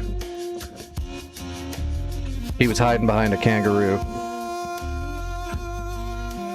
Well, before they repair everything, I'm gonna jump into a helicopter and try to head up there and just finish it off. Factory. Can I take a full load of Ks? No, I can't. I have to take rockets. At least I can take 229s. It's not a complete waste. Let's see, it's winter time, so we want hammer 1. Hammer 1? Hammer 1. Okay, I don't have hammer 1 anymore. I lost it, apparently. We'll just do generic snow camo.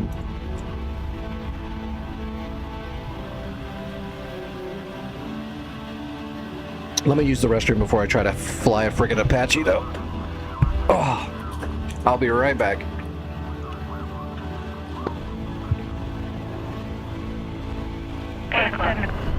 Fixed wing, 5 o'clock, searching, hawk. 7 o'clock, searching, hawk. 7 o'clock, searching.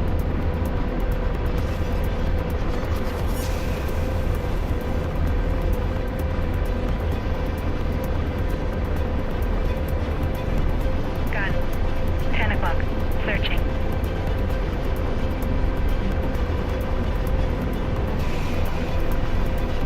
Hawk, 7 o'clock, searching.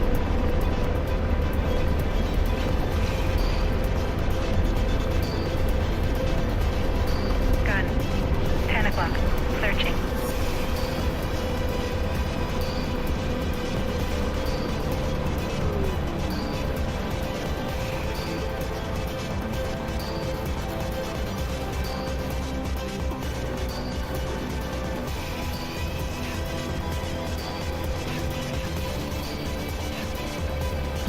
Alright, I don't have to draw blood or take any more medicine right now.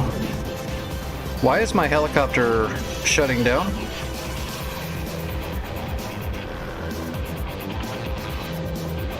That was interesting.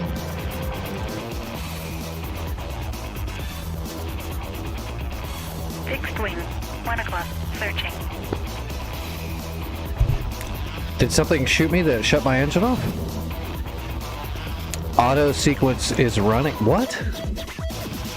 Why is there an auto stop sequence running?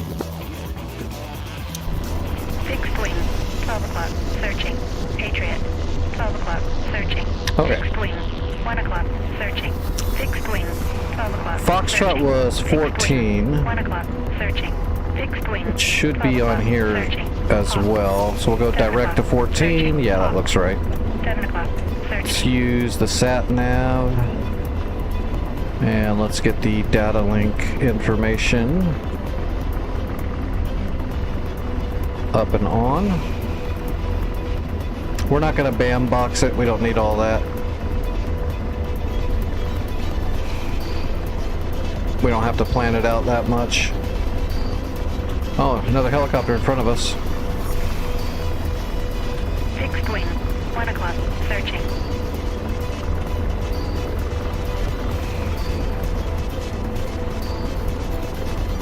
Alright, George, you're on the Hellfires. I'll shoot the gun and the rockets from the back seat.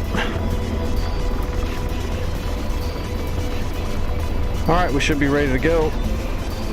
Straight ahead is Foxtrot. Whoop, let's grab logistics so we can capture it as soon as we kill everything. Alright. Loading up torque.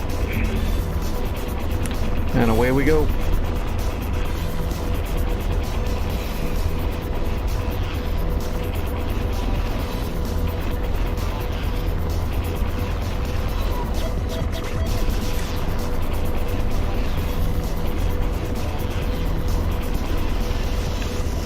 Alright, arm the chopper, arm the chat. Whoop, I don't have the chaff up.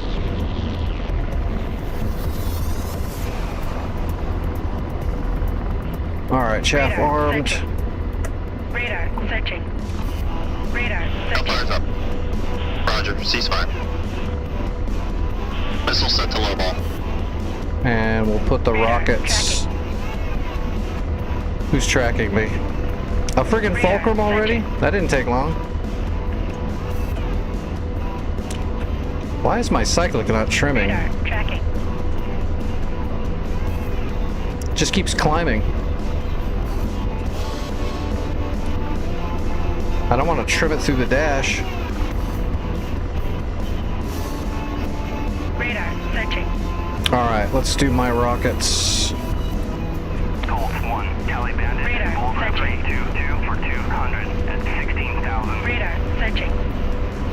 Alright, we're good on rockets. Radar searching. We're Radar ready to fight. searching.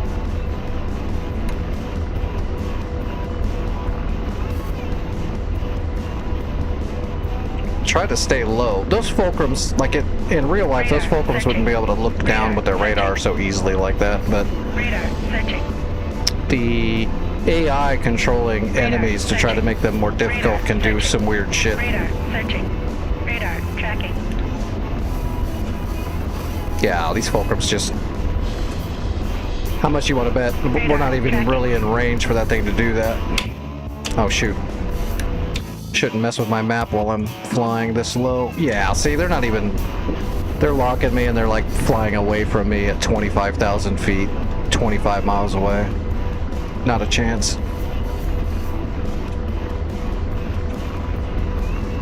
Radar searching. Radar searching. Radar searching. Radar searching. So what was left over there? I think there's a T-90. I got the man pad, so yeah, it's just a T-90. Piece of cake. Radar searching. There's some troops standing around that Uriel. I'll see if I can just kind of get them with some rockets. Might as well. Those rockets Radar are tracking. garbage in DCS anyway. We'll shoot them and see if we can get Radar lucky. searching.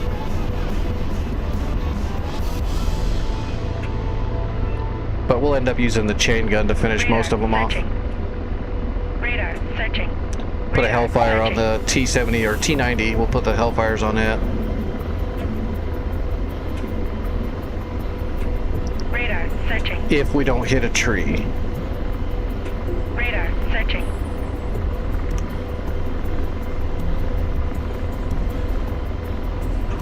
Favorite, what's going on, buddy?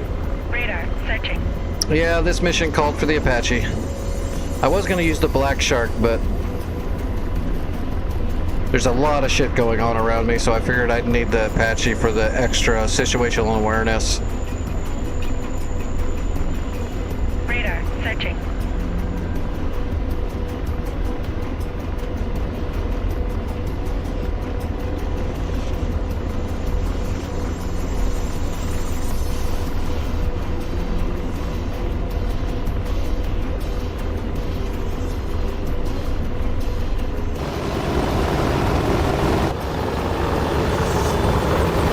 Radar searching.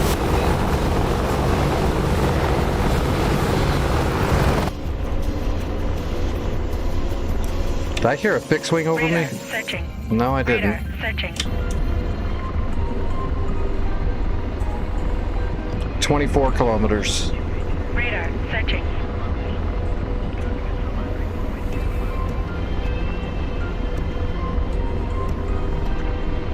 Yeah, jump on. Radar searching. Right now I'm on return to pre-contact. Just doing the generic war for fun tonight, just chilling.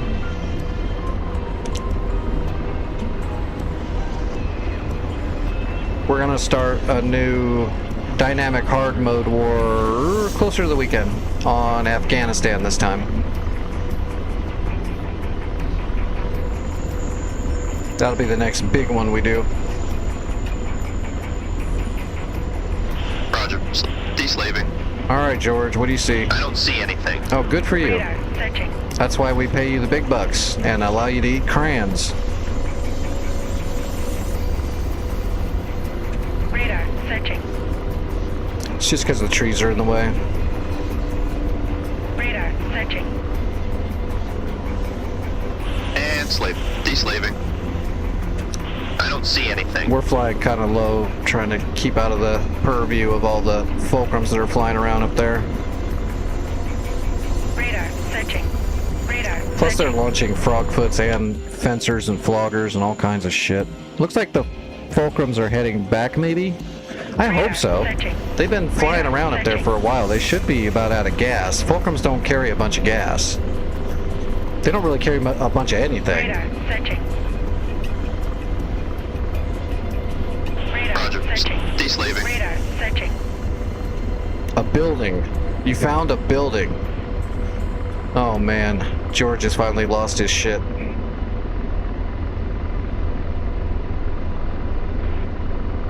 There we go. He's seeing some stuff now.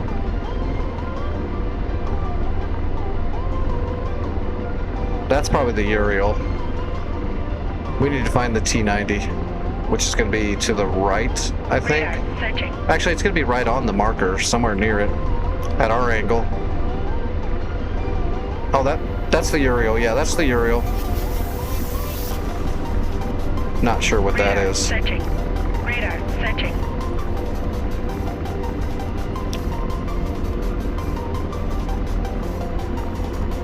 Radar searching. Get my pin Radar vest ready in searching. case I need to do that.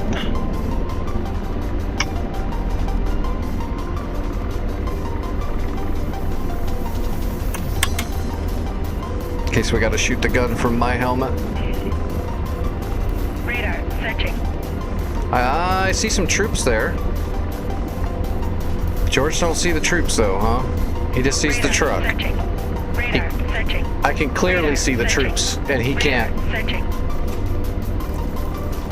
I always wanted a nearsighted Radar CPG. searching. Perfect job for Radar them. Searching. Radar searching.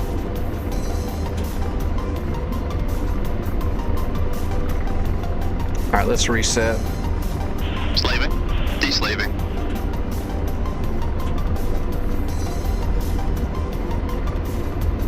Radar searching. Radar searching. Radar searching.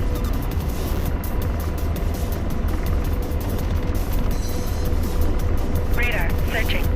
Radar searching. Radar searching. There you go. Radar He's searching. finally seeing the stuff. The camera had to pan over them for him to see them. Radar searching.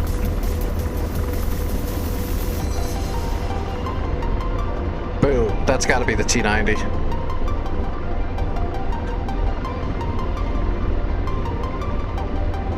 Yeah, that's the T90. Okay, we got our first target.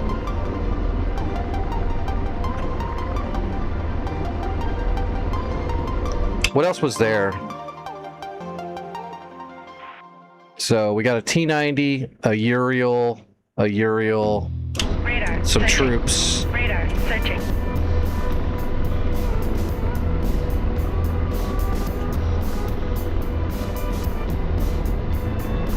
Tank. Good job, Radar George. Searching. Try one more time. Colts 1, Tally Bandit at Radar searching. 532 for Radar searching. 216,000. Radar searching. Where's that other helicopter at? Oh. Okay, he's heading up towards Echo. Perfect. Radar searching. Radar searching. Radar searching.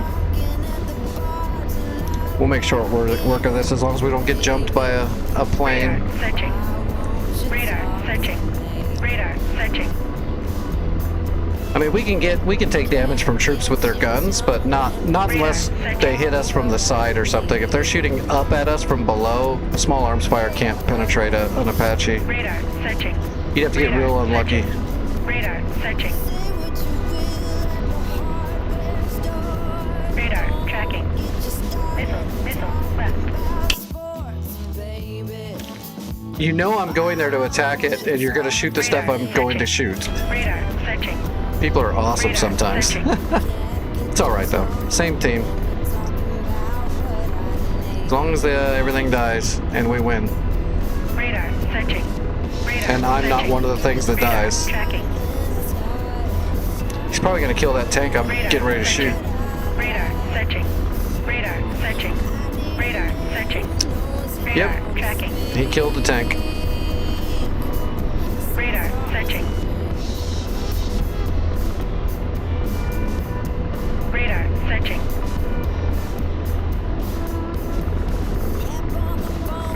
Radar searching. Blazing. Engaging. Rifle? Radar searching. Uriel. Radar searching.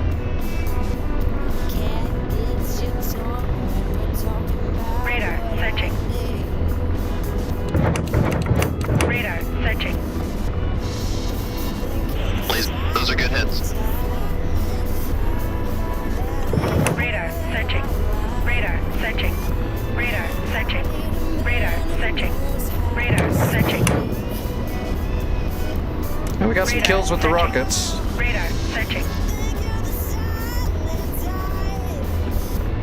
Radar searching. Radar searching. Radar searching. Radar searching.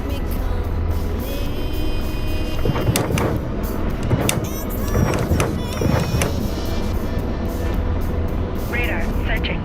Radar searching.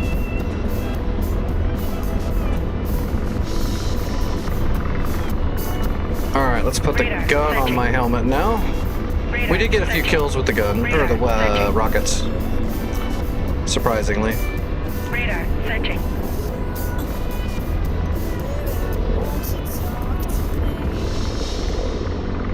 Radar searching. Radar searching. Alright, gun is up. Radar Oh, we got a searching. Uriel over here. Radar searching. I see it. Roger, slaving. Let's get the TDAC on it. Radar searching. There's 2 Uriels, huh? Oh, there's one right here too. Alright, Radar searching. gun is up.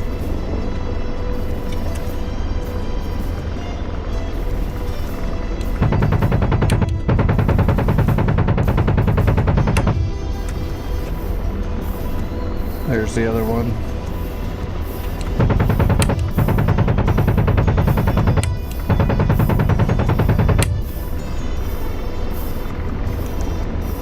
Alright, both trucks down. Is that everything? That's everything. Roger, ceasefire. Piece of cake, right?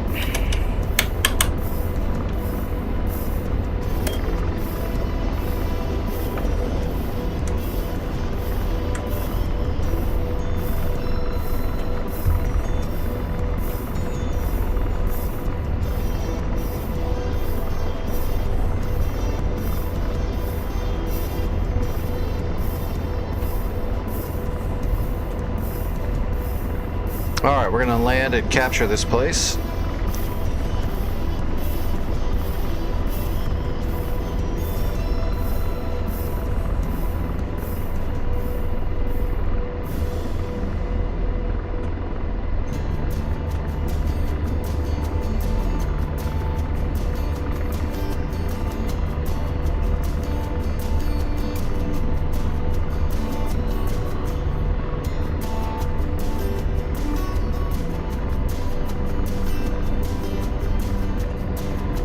Wow, you can tell my throttle body's going out. That access from my anti-torque is just wobbly and sticky everywhere. Even when I don't move it, it starts like moving itself back and forth a little bit, which is what I have to use for rudder pedals, so that's rough.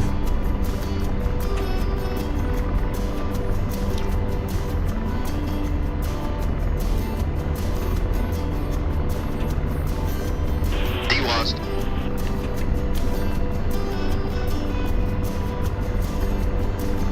Alright, let's unload. Hey, they got Echo too. Awesome. Radar searching. Radar searching. And we got Foxtrot. Boom, Echo and Foxtrot. I guess we could take off and just come right up here, and we'll put a Hellfire on this guy with the Igla, and then we can go to work. So, fishing outpost. It's right there. It's number 13. I can see the number there. So, bring up our route. Bring up 13 and go direct to 13 for a home plate. That's all she wrote. We're not going to be able to capture it, but we can kill everything there and neutralize it. Then we'll go over to Echo to land for RTB.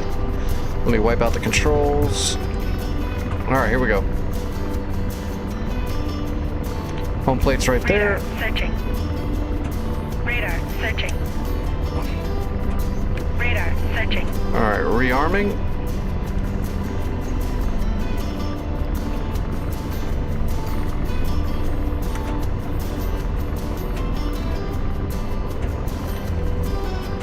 Hellfire's up. Radar Copy. searching. Ceasefire. Roger, ceasefire. Missile mode, low ball. And we'll put the gun back on my helmet. That way George could just worry about the TDAC and spotting for me and shooting Hellfires. Radar I'll handle the searching. chain gun from here. Alright. Let's get our trim set. So we just need to make sure we can put a Hellfire on that Igla, and the rest will fall into place. Slaving. Searching. Empty slaved. We're only 6.8 kilometers. Oh, there we go. Got him. Tracking target. Radar. Searching. Radar. Searching. Say we're not very far away. We're only like 6 kilometers, so spotting this Laser guy on. shouldn't be a problem. Roger. Looks like a good track. Golf 1, Tally Engaging. Bandit at Boulevard Rifle 32 man pad. For 200 at 16,000. Have a curveball.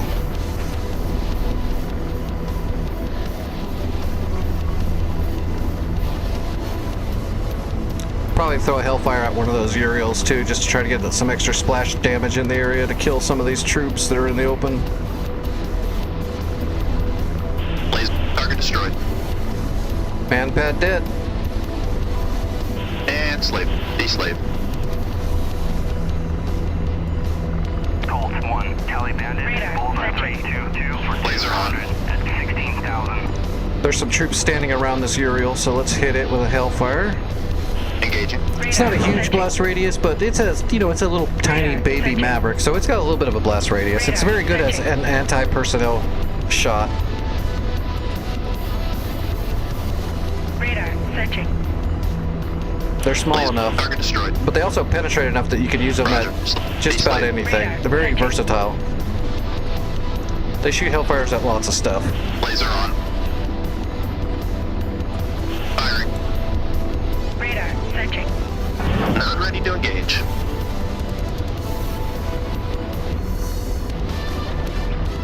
Laser. Target destroyed. Slaving. Deslaving.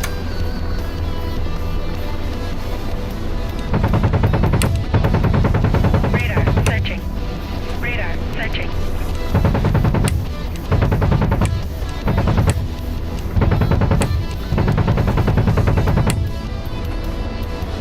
Radar. Searching.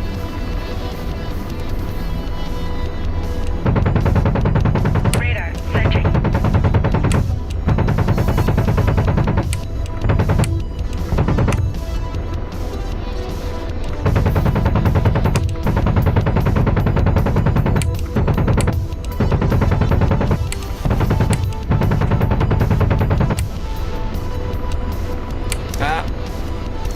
Out of constraints. We got a bunch of them though. There's only one guy left in a Uriel. That was a really good pass.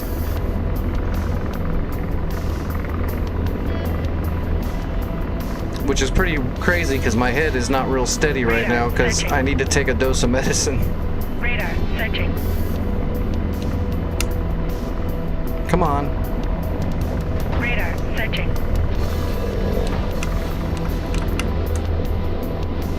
Radar. Searching. Radar. Tracking target. Searching. Radar. Searching. Laser on.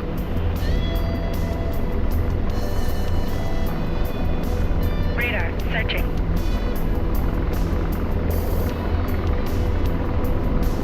Radar. Searching.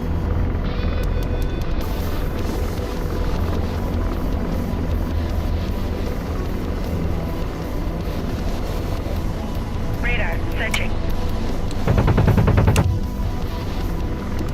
Radar. Target Searching. destroyed. Oh, that was a good snapshot. We got him. And slave. Deslave. No targets detected. It's because he's right below me. Radar. Searching. It's just the one truck left, right? searching. Yeah. We'll just gun him. Roger. Ceasefire. Reset the T-deck. That's the truck right down there. Radar. Searching. Radar. Searching. Radar. Searching.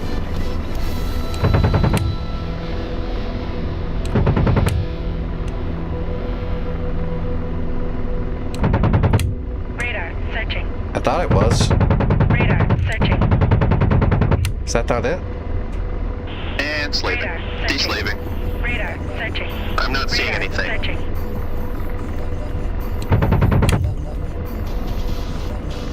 Radar. Searching. Oh, it's dead. Radar. Searching. It just didn't tell me. It was that one right there. Yeah, it's on fire now. That's weird. Radar. DCS has been a little buggy with its Roger, ceasefire. it doesn't always tell you what you did. Something happened with that last update they did. Or I think it was like 2 updates ago, actually. Alright, we are RTB.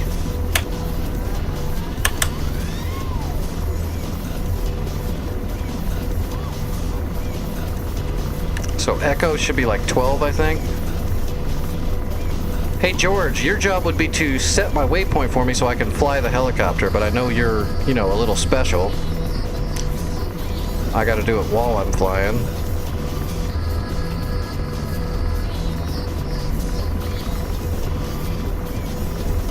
Direct 12. Yep, there we go.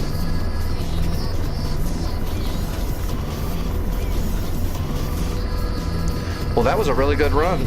Well, we took off from factory and we blew up everything at Foxtrot and captured that, and we cleared out the fishing outpost.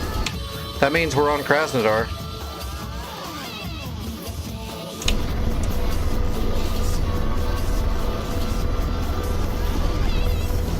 Radar, searching. We might have to do a little cap, though, to clear the fulcrums out, if they're still up there. When I land, though, I've got to go ahead and draw some blood and probably take some medicine. It won't take me too long, though. And then we'll go on from there. We'll see what we're going to do next.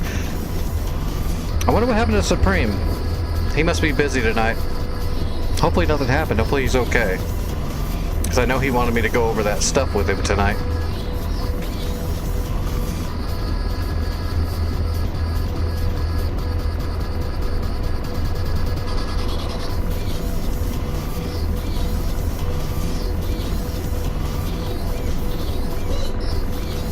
Radar, searching. Some Radar, Chinookin. searching.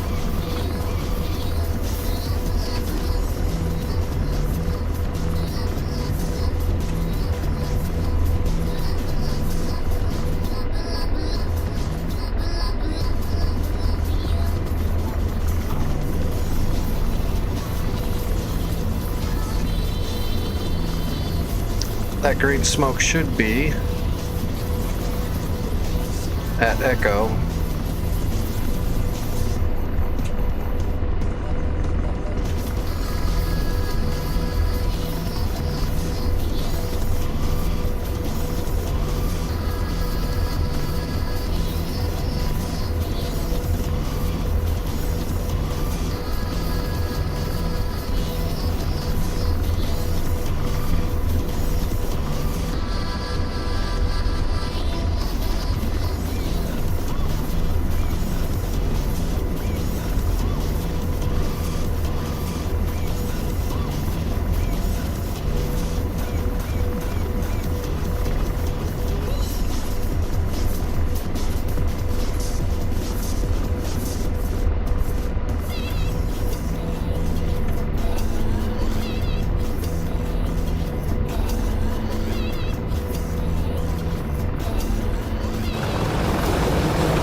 Searching.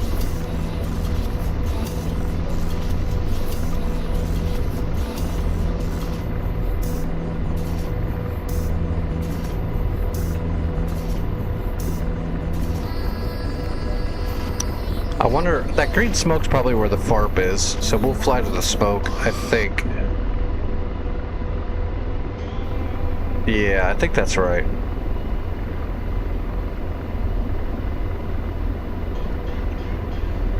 DWASD.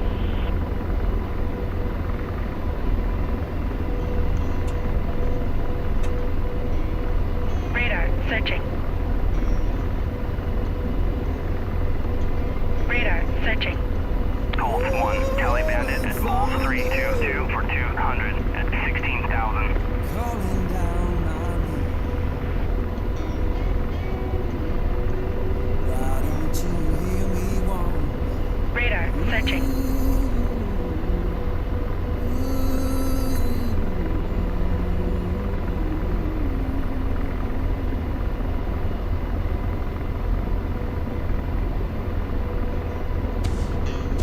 start slowing down bit by bit.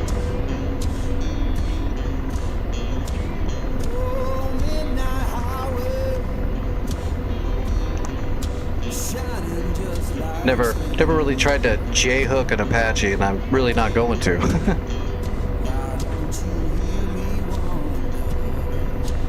Radar, searching. I would hate to try to do that actually, just because of the Apache's got a decently noticeable collective delay.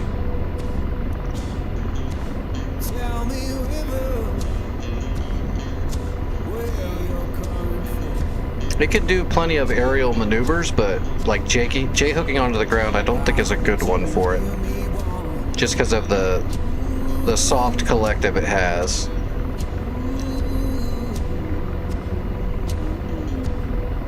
Okay, there's the FARP right in front of me.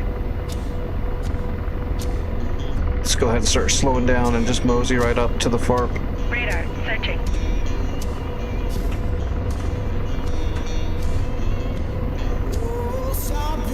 Missile, aft right.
Piece of cake.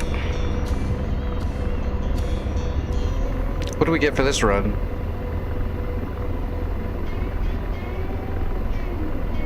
$140. That seems like we did a lot more. Oh, you know why? Because we already got cashed out on the Foxtrot when we captured it. As I say, we seem like we did a lot more than that, but we did. It's because it was two separate cash outs. Get 'em favorite. We got 2 Vipers over the top, which means the air should be pretty clear. There's an SA-11 that's still alive.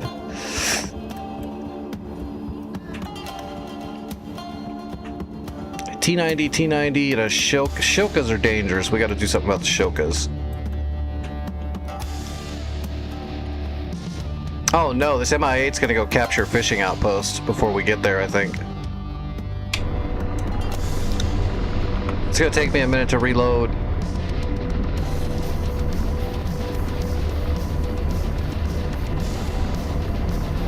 Rearm, refuel.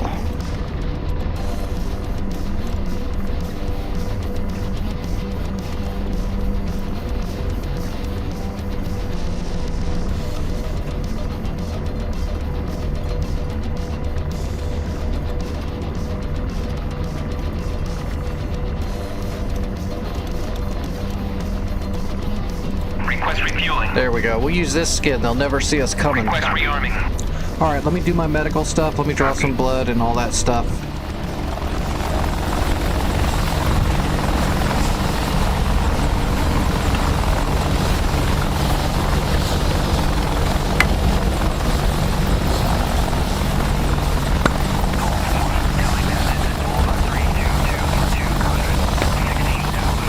Refueling complete.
I'll be okay for a little bit longer. Let's see if we can get in there and deal with Krasnodar at least. Radar searching. Grab fresh logistics.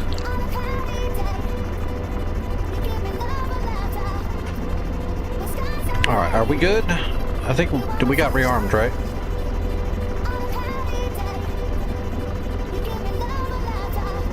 Yes. We are good. Alright, let's go. Wipe out the controls. Up, up, and away. Oh, wait. Krasnodar is 15, right?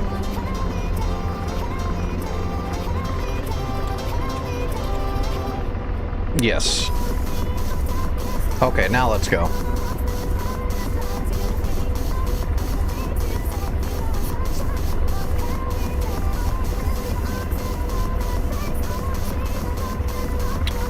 Nice and smooth.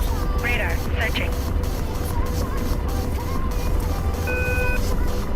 Yeah. Saturation, got it. Radar searching. Radar searching.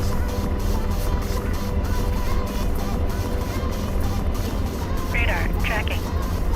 What? Fulcrum. Of course it's a fulcrum. Radar searching. We got a bunch of F-16s up in the air though, so we're not going to worry about fulcrums. We're just going to head out. Alright. Armed and armed. Radar searching.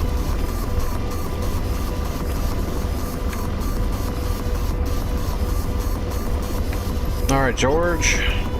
Pausing Hellfire. Radar searching. Missile set to low ball. And we need to go back to the rockets. Radar searching. Radar searching. On the helmet. Searching. Radar searching. Radar searching. Radar searching. Radar Alright, searching. 43 kilometers. We'll be there in a bit.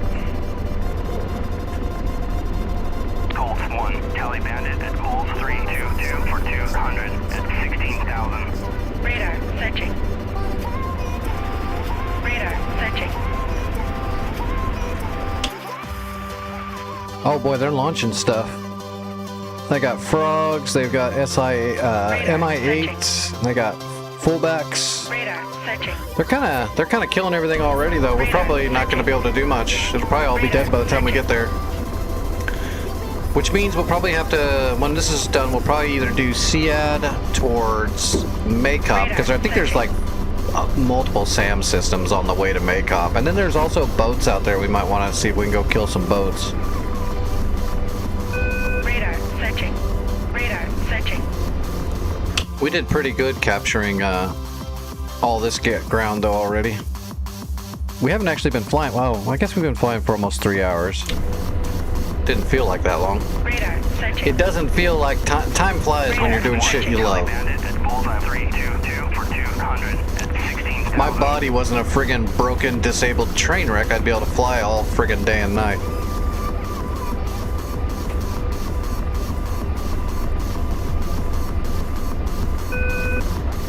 Whenever Elon gets me my robot body, we'll be set.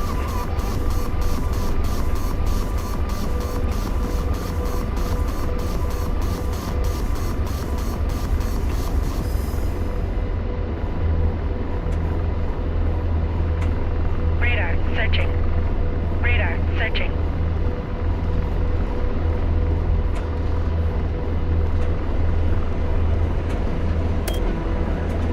Let's see if we can push a little bit more speed out of here.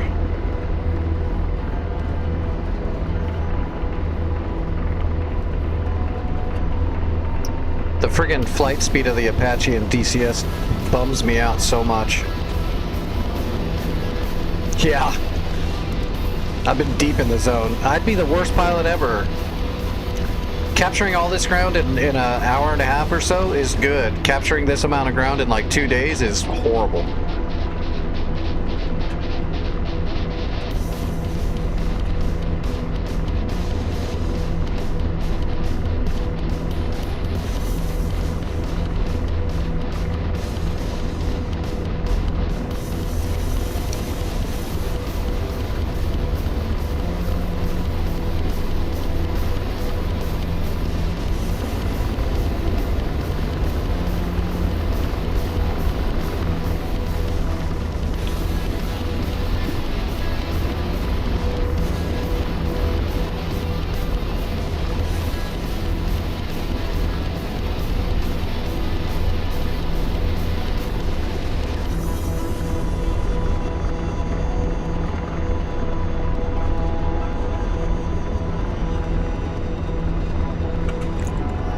this is return to pre-contact. Hot start caucuses. It's like a foothold. A different kind of take on a foothold, so it's not quite as hardcore. You don't have to do full logistics. Colts 1, Tally Bandit at It's a little bit more 322 arcadey for 200 at 16,000. than, like, say, North Pole, where the North Pole servers are like full realism, full fog of war, full logistics, full warehousing, the whole bit. Radar searching. Which is where we usually fly, but we're kind of in between wars right now. Another Fulcrum. 2 more Fulcrums coming in. Radar tracking. They did neutralize the point. Ah, we can't. Yeah, we can't. Radar searching. We can't assault hotel with our... Okay, so what we're going to do is we're going to go to the fishing village. We're going to go to the fishing village and capture it, because we got logistics to do that. Oh, wait. Radar searching. Radar searching. Yeah, there's an Radar Apache at Krasnodar, so he tracking. should capture Radar Krasnodar. searching. Radar tracking. We'll capture the fishing Radar village searching. here. Radar searching. Radar tracking. Radar searching. Before some enemy comes over here and recaptures it. Radar searching. Radar searching. Alright, let's see. That is route. Radar tracking. We want Radar 13, searching. I believe. Radar searching. Yes, direct 13, got it. Hey, there it is, we're already there. Radar searching.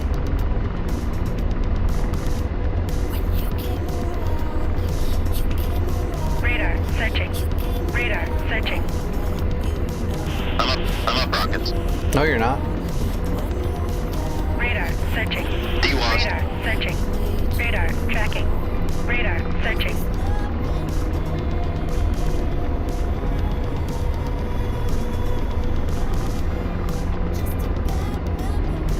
Radar searching. Radar searching.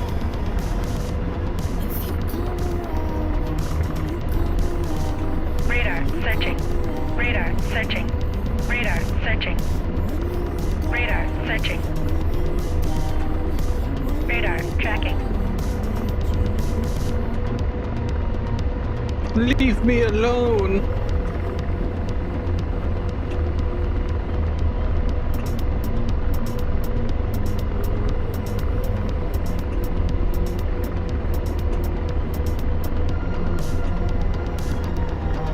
Radar searching.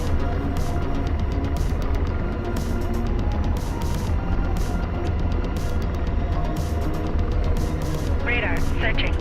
Radar searching. Radar searching.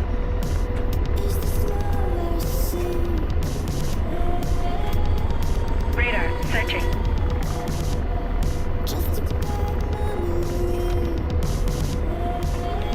Radar searching.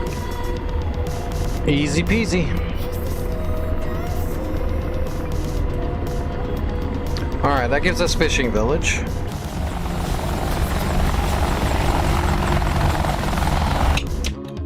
And they got Krasnodar, so yeah, let's see. We'll have to use strike craft to take out Strela Shoka. Manpad. Over here we've got Shoka Strela. Radar searching. Juliet's where the FARP is, so they're going to be launching helicopters left and right.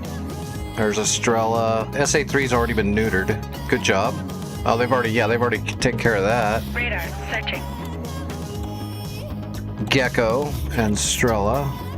Manpad. There's actually not that. So someone's been working the SAMs down while we were doing all the other stuff. So there's just SAMs left at Makeup. One SA-10. They got 2 gauntlets for GBIs. So they do have 2 GBIs guarding, but they're just standard. They're not M2. They're not chapped. 1 SA-6.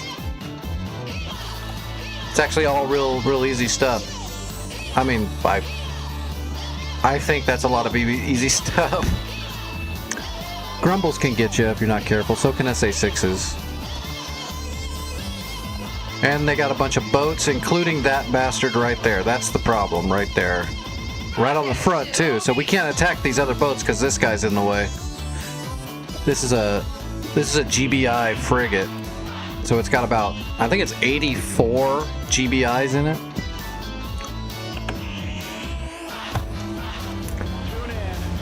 Each one of those little boxes holds GBIs. So if we try to launch harpoons or big bombs or anything like that, these things are going to lock onto it and shoot them down. This is an interceptor boat. Super pain in the ass. Best way to defeat them is to flood the zone so that it can't shoot everything down. So have a couple of jets drop a bunch of TALDs and harpoons mixed together. Or use bombs that are small enough that the GBIs can't lock onto them. So like Mark 82 or smaller. So you might be able to get away with a GBU-38 JDAM if you can launch it from far enough away.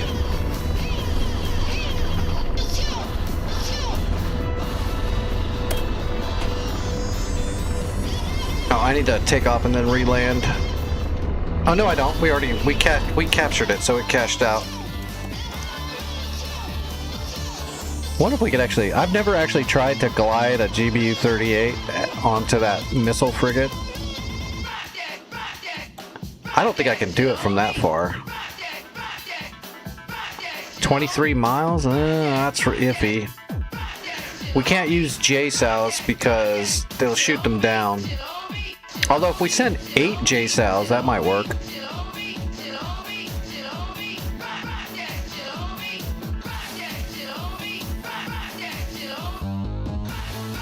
Just for experimentation, I kind of want to get up there and see if I can just fling a GBU-38 and hit the deck of that boat from outside of its GBI range.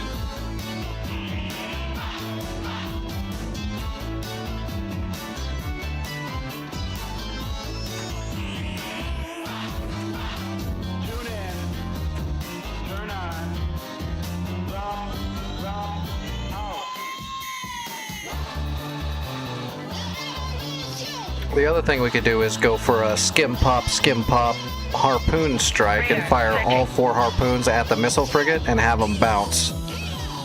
That can confuse the system so it can't shoot them all down. Or we can flood the zone with broaches. We only need 1 broach to hit to sink the boat. So that's the 3 choices really.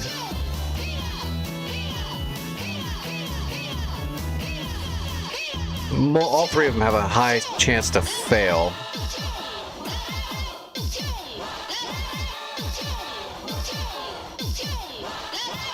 What's our budget? I can probably increase the chances of success quite a bit depending. Budget? Oh, we're maxed. We're maxed. Screw it. Alright, let's come out of Krimsk. Let's grab a Hornet. Betty, shut up. Alright, let's grab a Hornet. Yeah, let's grab a bag. Let's grab a targeting pod.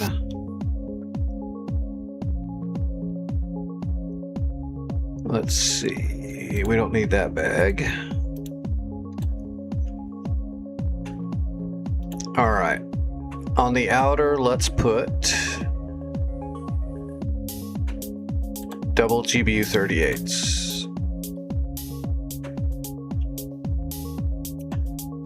Oops, that's a single. I need a brew. There we go. And then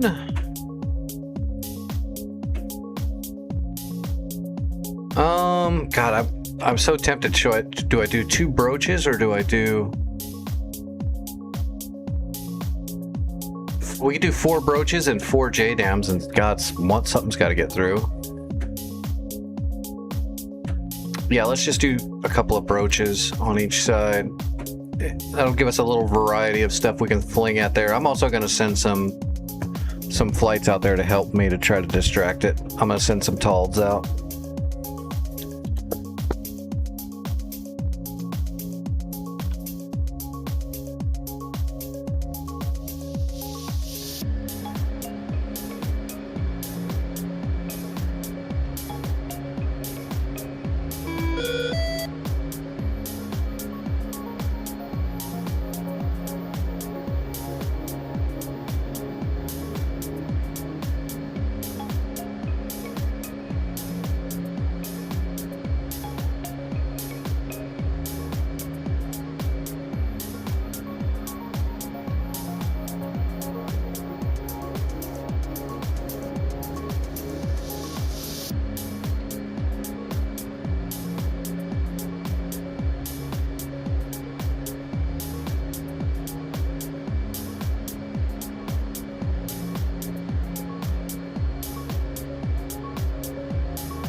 what's going on, Supreme? There you are.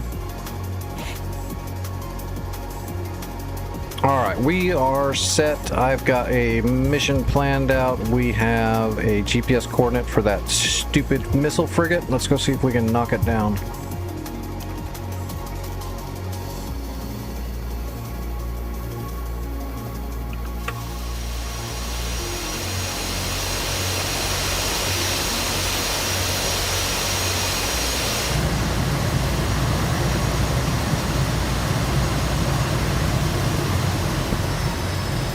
I feel ya. That's what I should have done when that friggin' tornado hit. I'm lucky it didn't fry my stuff when the power flickered. I don't know how hot it was here, but very. I didn't even look. Too hot?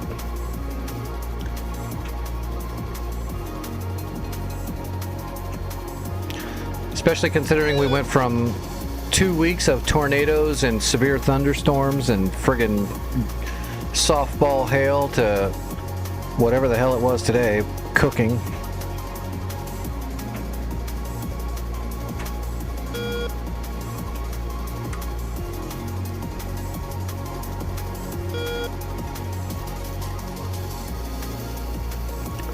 Alright, we got 4 broaches and 4 J-dams.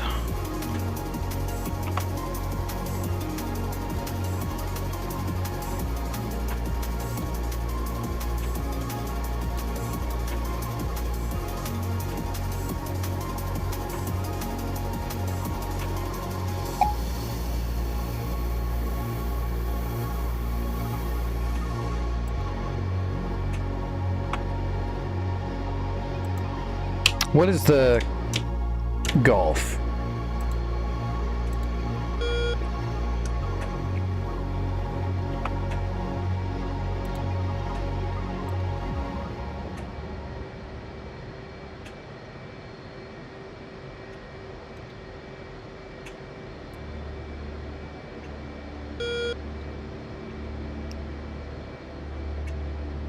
This is just return to pre-contact.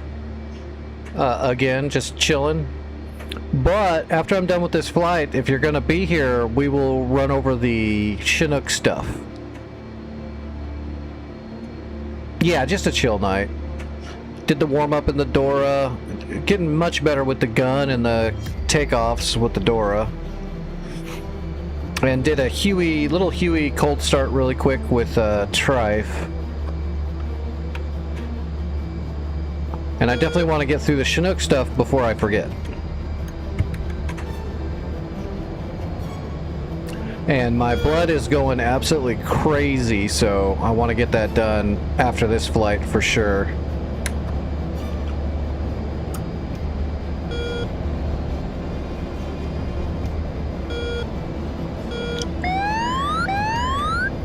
Alright, let's get out there and see if we can take out some boats.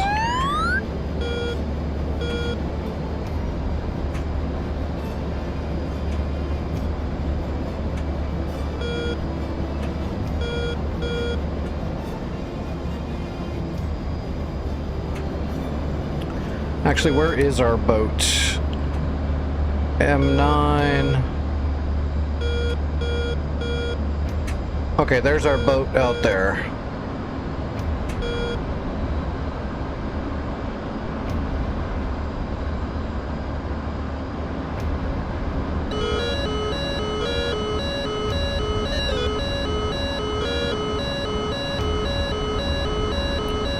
And we're getting nailed by an SA-6, not a chance in hell.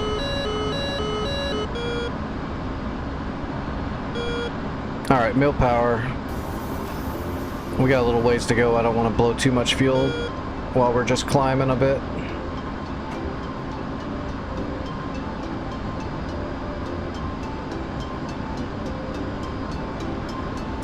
Did I already put donors on my data link?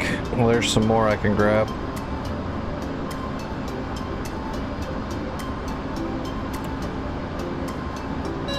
Get one of these frontline guys. There we go. We got 5 donors on the data link. That'll give us good info.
If that thing starts pinging me again, I'm gonna start counter jamming it.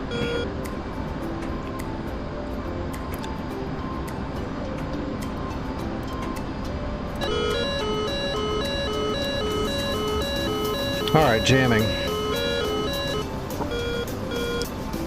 Take that, sucker.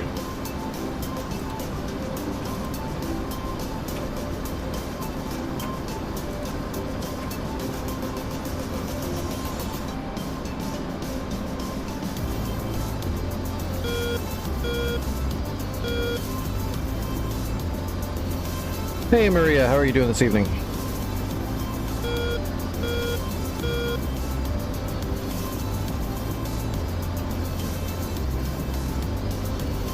There, okay, there's our boat.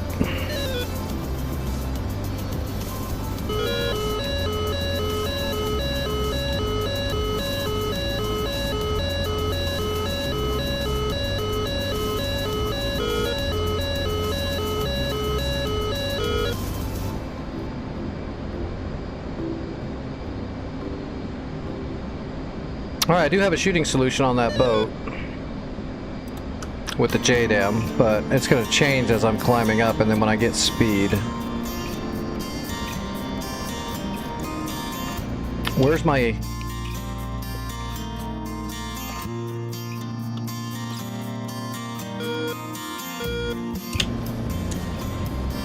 Alright, my Hornets I sent up are shooting right now already.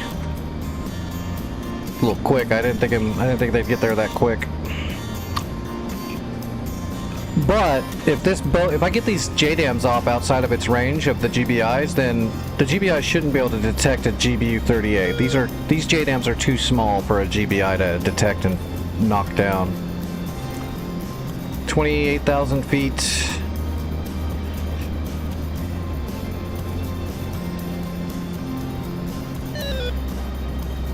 I'm half tempted to send a fighter sweep over the ocean just to use as cannon fodder.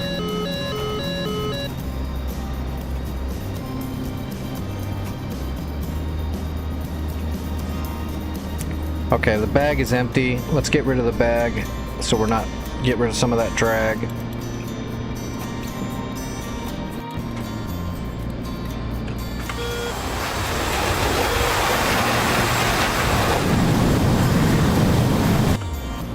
Alright.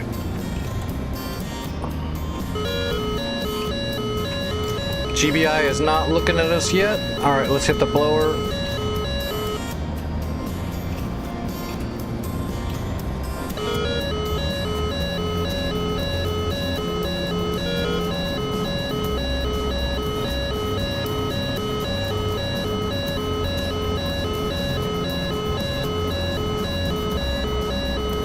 If we actually pull this off, that'll be pretty cool. Because this missile boat's probably the nastiest thing out here.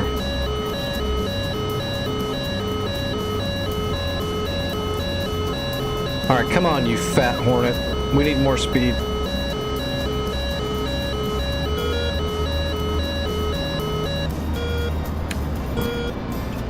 We gotta be ready to jam.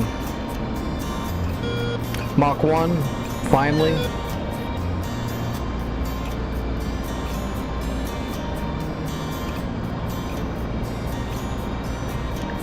Alright, we're gonna get our bombs off, it looks like.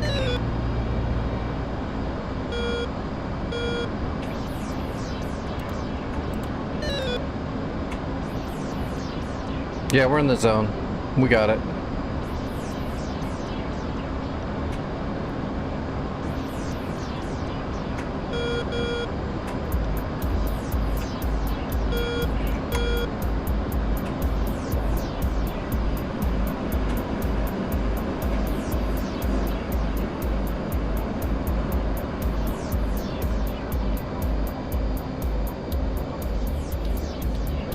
We gotta turn around immediately. That boat really is an issue. We can't get close to it. She's extremely big boned. I would almost say she's fat boned.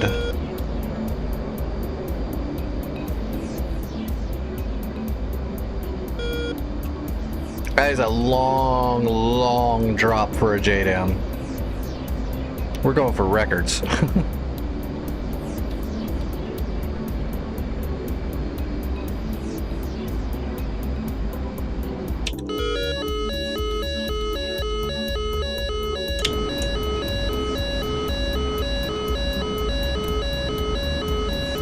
Jamming.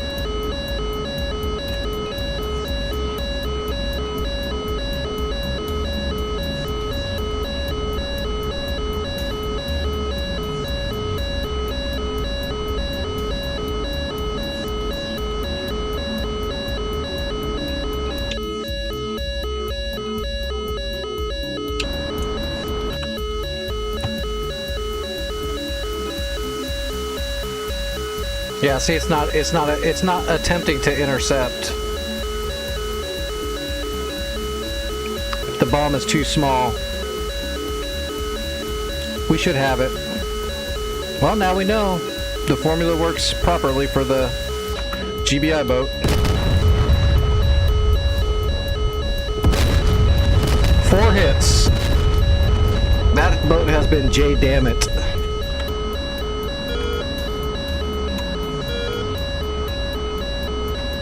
Alright, now we can kill the other boats.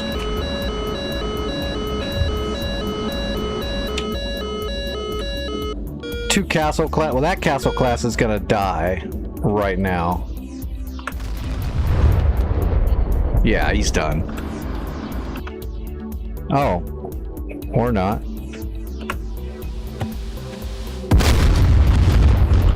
Okay, whatever.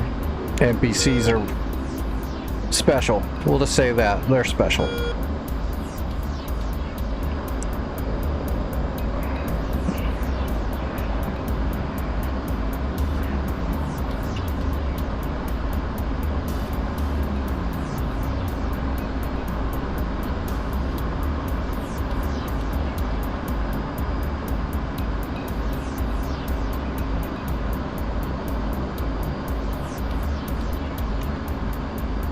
Alright, where is...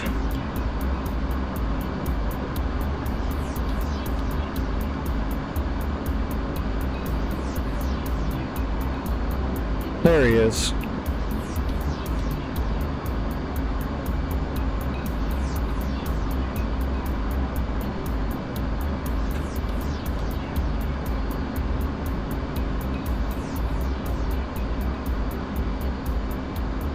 One away.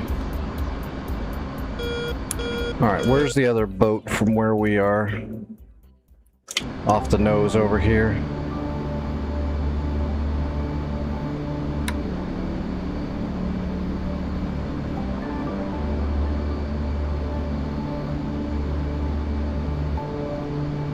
It's him down there, I think.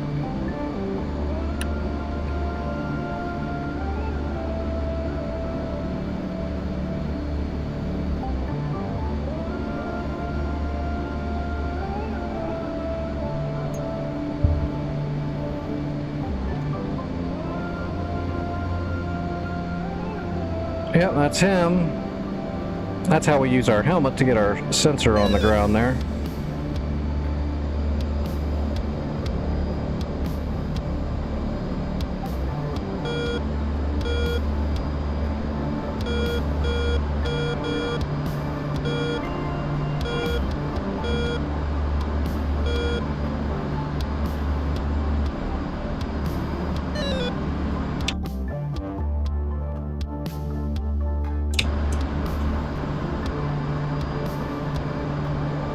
How much fuel do we got? Yeah, we got fuel. We're alright. We just got to pay attention to it. Alright, let's get another broach off on this boat. Oh, wait. I need more distance.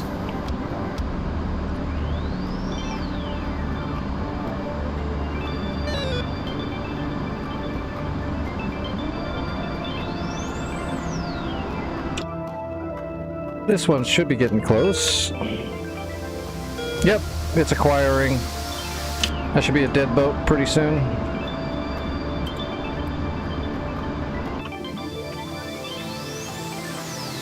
Oh no, it's got a gun. Please miss. Damn, that sucks. That sucks. That's a Grisha. That's not a... I was thinking it was a castle class. That's a Grisha. It's got a gun. So let's fire a shot at the castle class because it can't do anything about it. And then we'll fire 2 broaches at that Grisha.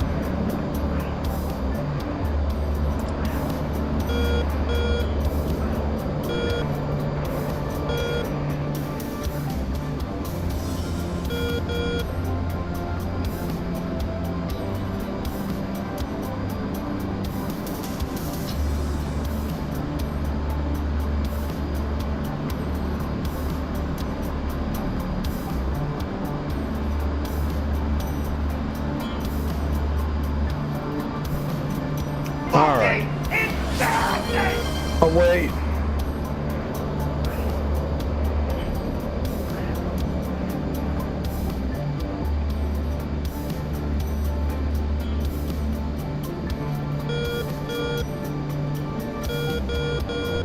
What's up, Carter?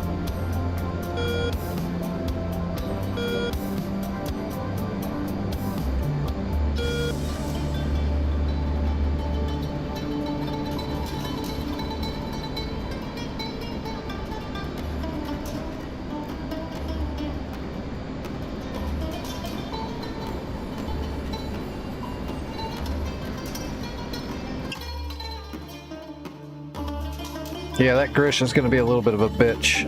We'll just have to stagger 2 shots and see if we can get lucky. That's all we got left is those 2 brooches. If I had a J-dam, this would be a perfect time for the J-dam, but I put all the J-dams on the missile boat just to make sure we definitely got it.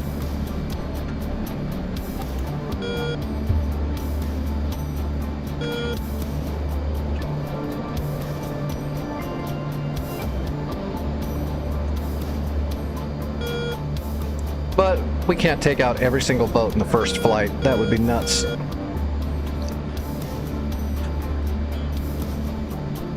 We already got the main boat. If we get a Castle class and if we take care of that Grisha, that would be amazing. If we don't get the Grisha, we still did 2 boats in a single flight. It's really good. If that missile boat wasn't out there, I could have probably got them all with harpoons in a single flight, but...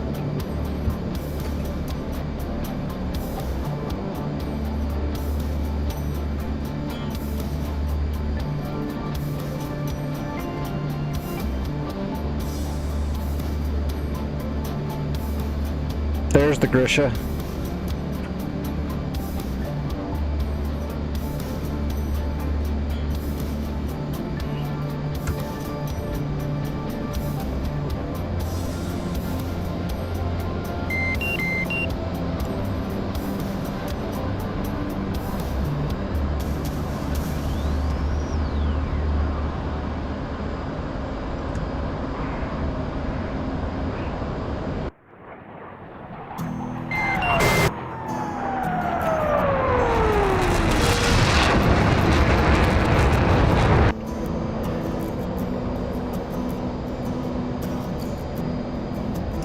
Alright, we're out of here. Shots are away. Hopefully we get both of the boats. No promises, but the shots are out. We'll just have to wait and see. We're RTB. Okay, that's the Grisha. That's the Grisha. That is the Castle class, I think. Oh, the Castle class is gone. Oh, we got the Castle class. We already got the Castle class. Okay. We weren't paying attention. So yeah, we got them all but the Grisha and this one Castle class that we didn't shoot at. So as long as one of these gets through the Grisha will be gone.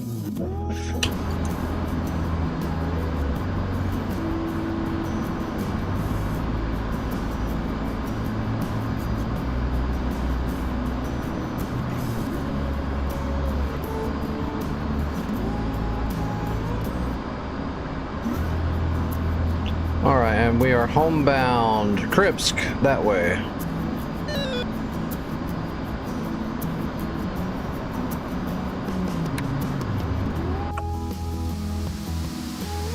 As long as one of these guys get through. They probably won't. That Sea Whiz is going to chew them up, but Sea Whiz isn't perfect.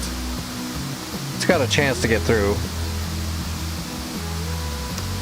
Grisha's only got the one gun, so it's got to shoot one and then the other. It's not going to acquire them both at once, so he's going after the first one. Miss, and... oh, he got it. How fast is he going to reacquire? Ah, we got him. Yeah, he can't... oh, no, no, no, no, miss! Oh, you suck. You suck.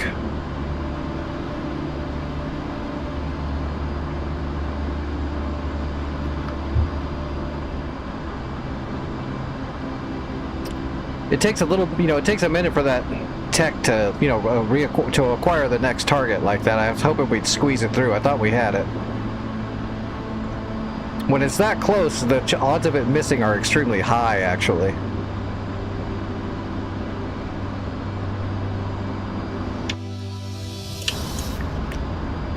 It'd be really easy to pop that Grisha with a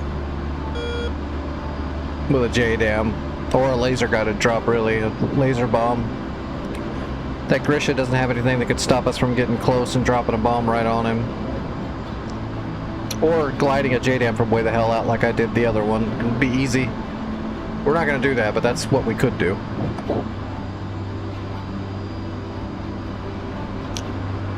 You could fire harpoons at it, but there's odds that the Sea Whiz could shoot down the harpoon.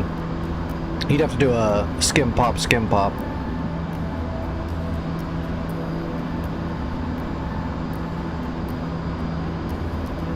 Yeah, I don't even know if I'm going to make it back to land. I might. We're not that far off. About 27 miles to initial. We might make it back. How much time do I have left on the server?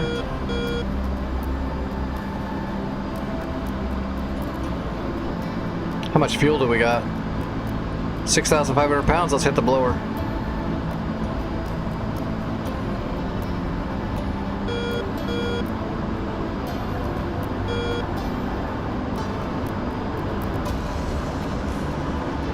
Oh, it said Fury 1 actual. When I first saw that, I thought it said Furry 1 actual, and I'm like, what?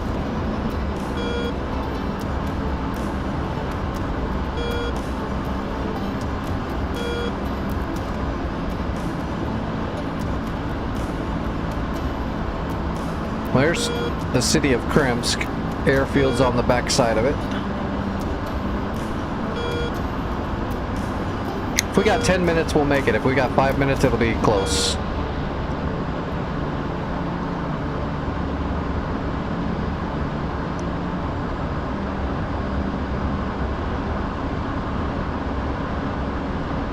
Stow the radar.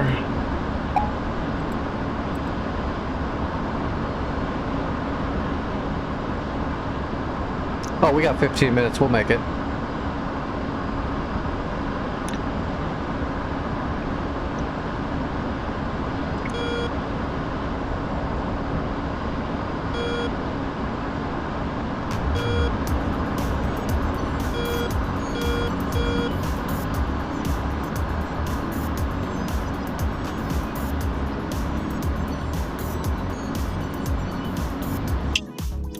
Alright, what runway is that?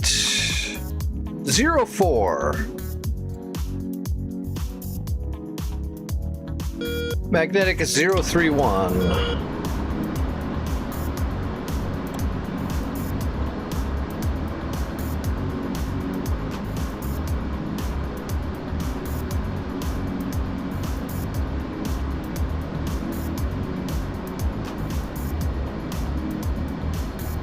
Crimps traffic, Fubar 11 on initial for runway 04, Crimps traffic.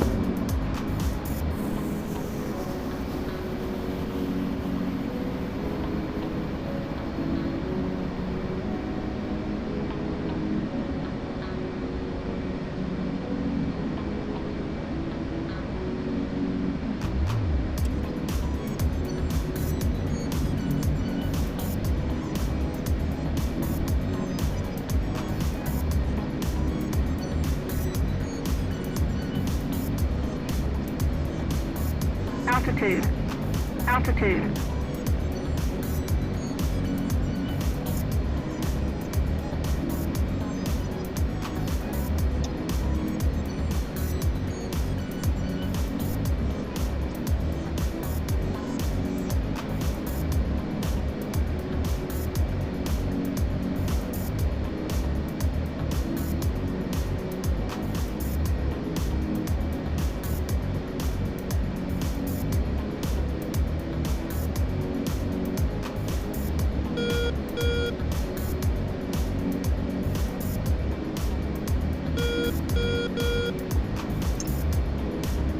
Crimps traffic, Fubar 11 final for runway 04, Crimps traffic.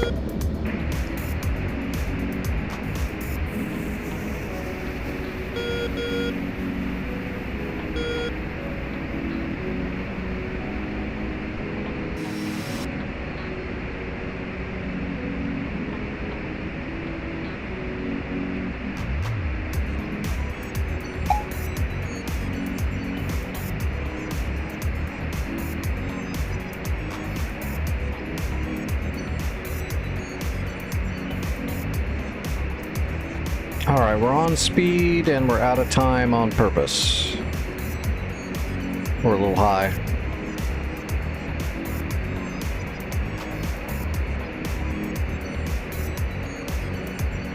We'll work it down.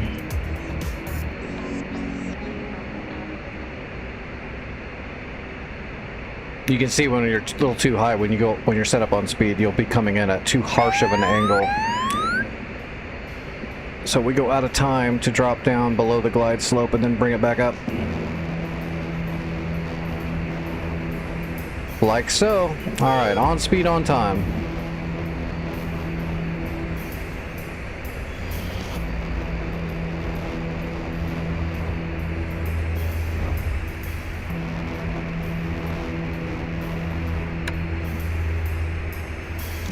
Why am I being waterboarded by the transponder?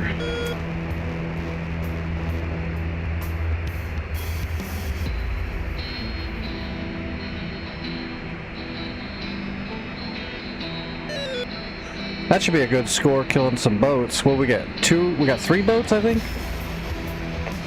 We got 2 or 3. 1 ship. What? We didn't get credit for one of the boats, so we had 2, but we only got credit for 1. That's interesting. Crimps traffic, Fubar 1-1, active, clear.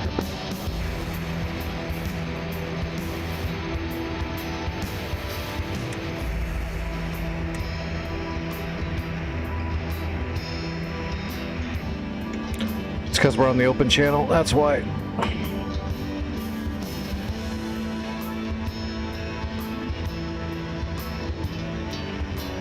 Alright, server's getting ready to roll over to the next day.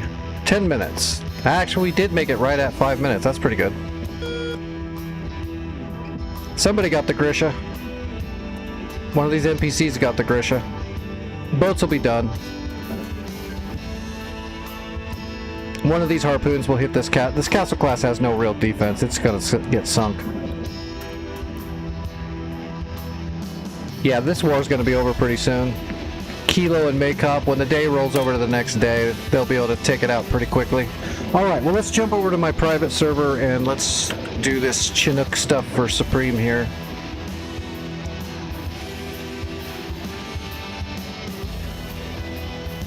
We helped out the war enough for tonight.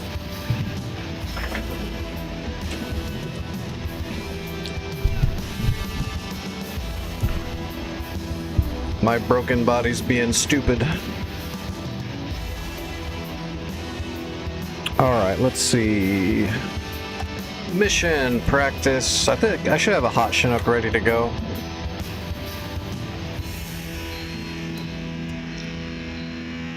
What was it? MFDs and navigation?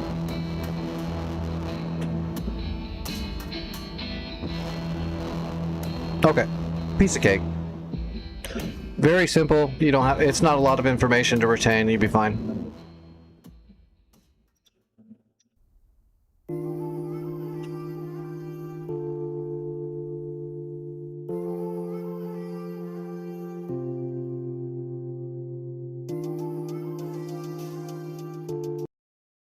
Times and the Fixed wing.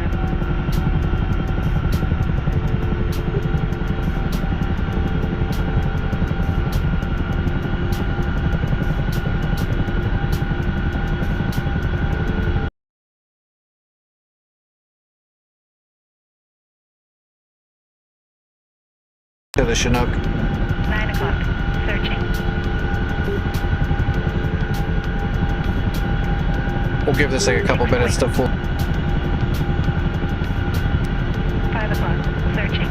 Hawk. What's up, 5 Herman? o'clock. Searching. Hawk. Got a shit? 5 Is that what it o'clock. is? Searching. Hawk. 5 o'clock. Searching. Fan. 9 o'clock. Okay, for Searching. starters, what I usually do is I'll pull the pins off the hot mic in the box so you don't hear the beacons and the static. I usually just pull them all. You don't need those pins down anyway for those radios here.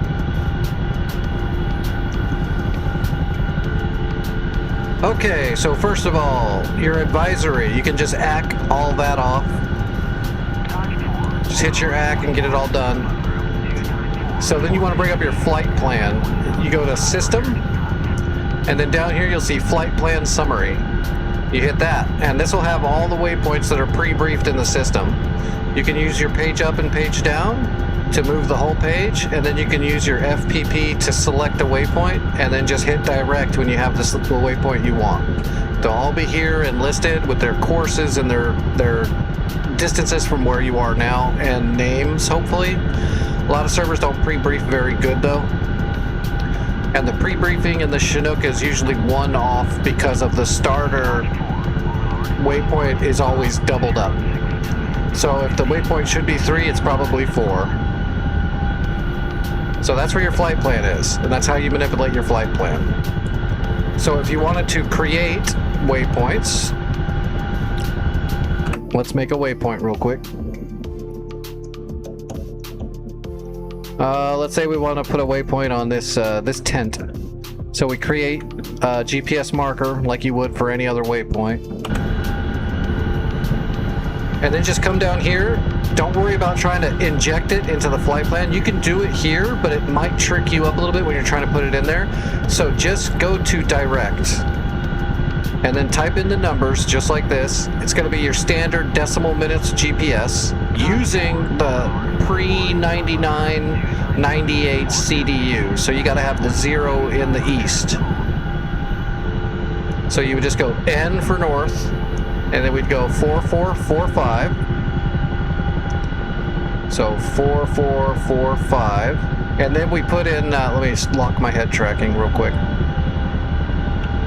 Okay, and then we would, oh, that's not good.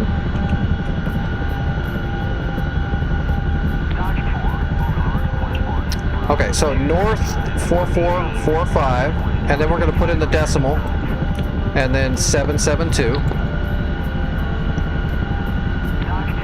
Shit, I'm still in the SRS for the last server. Give me a second. And then just all one, you hit east now. And now you put in the placeholder 0 for east. So E0, and then 3952. Decimal 192. Make sure that's all in there just like that, and then hit ACP to pump that direct waypoint into your flight plan.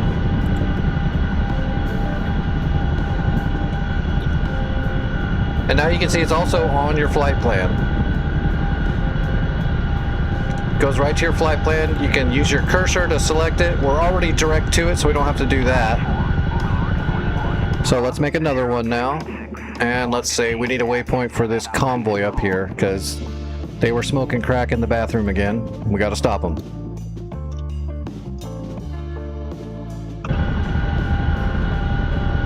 So instead of using the flight plan, we'll just go right back to the direct page to make it simple for ourselves. We'll go direct, we'll pump it in just like it is here. North 4450, decimal 201, east 0, and then we'll go 3950, decimal 306. And ACP, and that pumps it right into the flight plan. And now if you look at our flight plan, we've got 2 different waypoints. Right now we're going to this one, which 8.5 miles, that's the first one or the second one we did. Let's say we want to go to the tent first though. We would just hit our FPP down till we select it, and then we hit direct.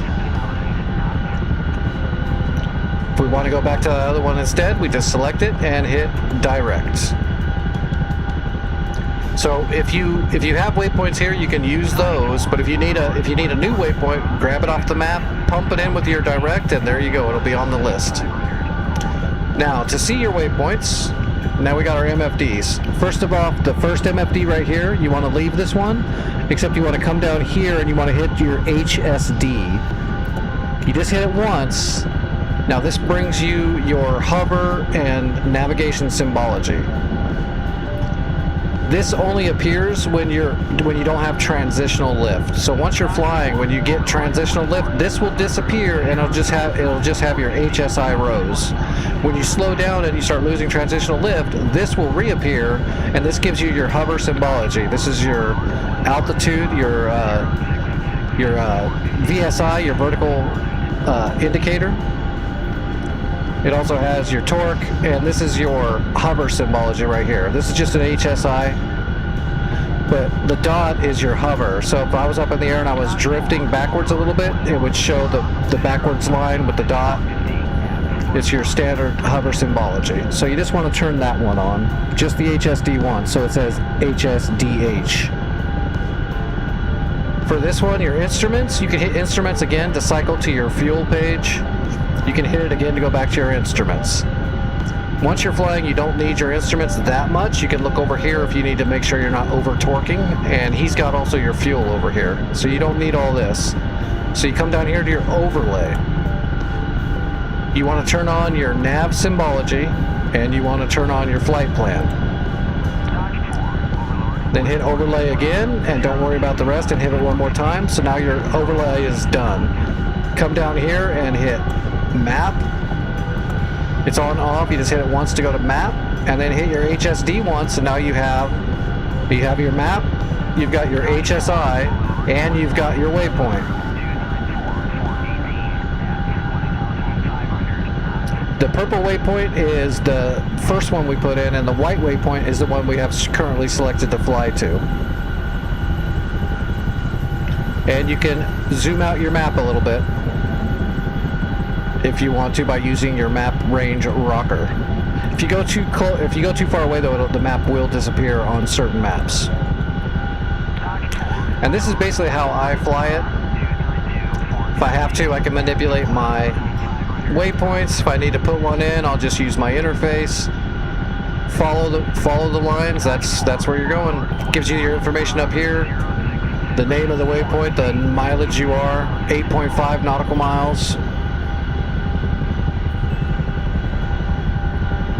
And let's see, let's get up in the air really quick.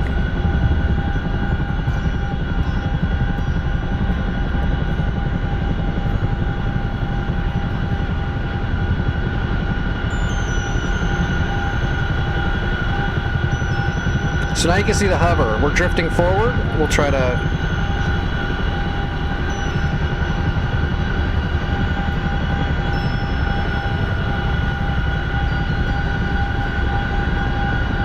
So you can see the hover symbology there. Using that to maintain a hover.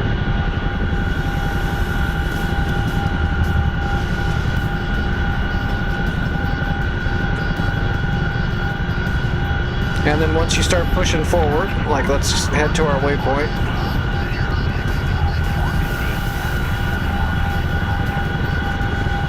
And as soon as we start getting full transitional lift, the bob up hover symbology is going to disappear, and we'll have a straight HSI.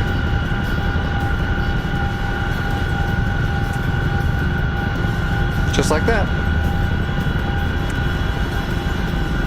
When you start slowing down, you'll get the hover symbology back. You don't have to worry about it, it'll do it all for you.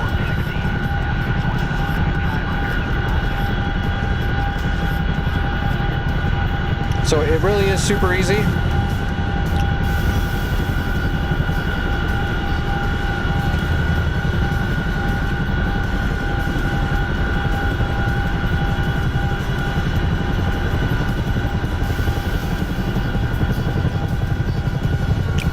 Just remember your speed. You don't want to go past 150 knots for most cases, but especially if you're heavy.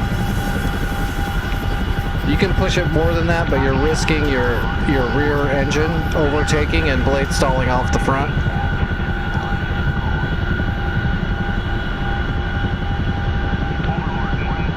Landing, just maintain a small amount of transitional lift, shoot your spot ahead of you, and slowly descend down to it.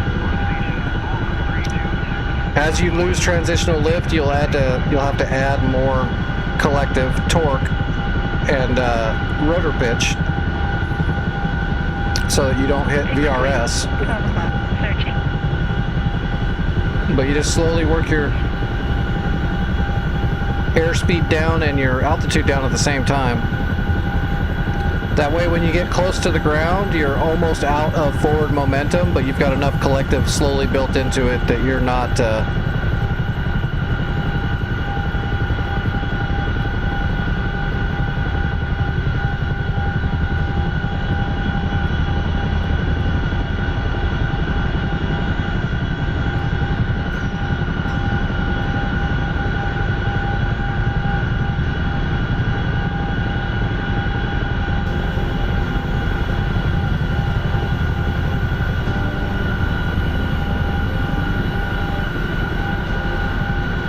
that part of it's more about feel, knowing the mechanics of it, but you'll kind of get a good, it's hard to explain.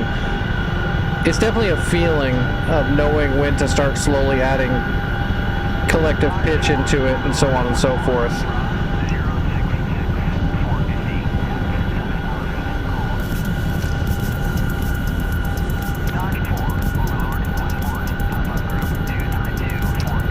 But there's like a delay as you're slowing down your forward momentum.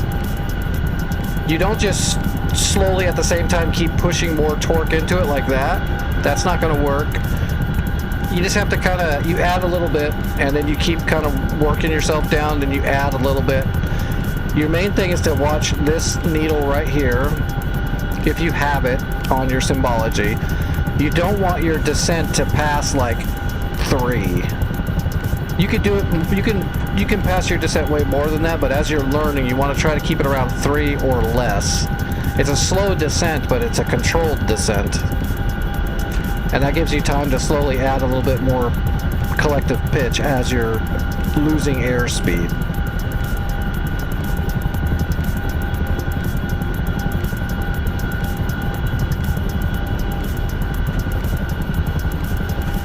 I've crashed before too, it happens. I've entered, well, most of the time when I crash, it's because I'm running away from something or some shit like that. But I have wrecked trying to land before. DCS doesn't have VRS perfect or anything, it's a little off. VRS onsets in DCS faster and harder than it would in real life. You have a lot less leeway in DCS because it's a computer program and that it's not completely realistic yet. They're working on it, but doing something like VRS and ground effect is extremely hard to make it natural, you know. But it's closer than any other program ever for helicopters, but the VRS is pretty rough, so you have to stay above it. You gotta stay ahead of it.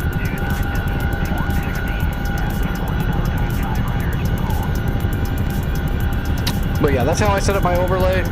So you just go to overlay, nav symbol, and also, if you want to, another thing you could do, Supreme, some people like it. I don't, because I think it just adds too much noise to my HSI, but a lot of people will hit this one right here. So on overlay 2, there's nothing. Don't worry about it. Most of the stuff's not implemented. But under overlay 1, besides the flight plan, which is what shows your waypoints, and the nav symbology, some people like to turn on the rings, and that's showing you rings of distance. So there's a ring at 2.5 miles, 7.5 miles. It's just another reference for how far away you are quickly to stuff around you. A lot of people do use those rings, those distance rings. I usually just I don't need them. But that is another tool you can turn on. It's useful.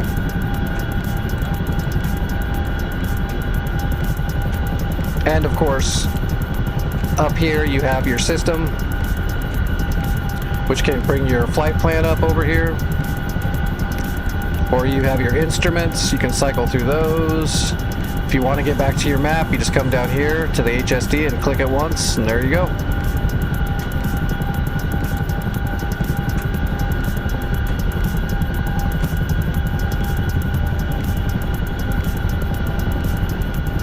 Yeah, trying to replicate helicopter flight with oxygen it's just not something that can be easily done. Out of all the companies that have attempted it, DCS has definitely come way closer than any of the others, but VRS is still off, and the ground effect and ground cushion are off, but they're closer than anybody else. So And the flight model, the actual transitional lift and flight models are amazingly good. It's just when you're slowing down, transferring from transitional lift to hover, the VRS is definitely off. It's way too quickly on set. Like, you'll be on the edge. Like, certain things like the MI8 can be a problem. I cannot hear myself think. The MI8 has a bad problem with when you're transitioning into a hover from transitional lift.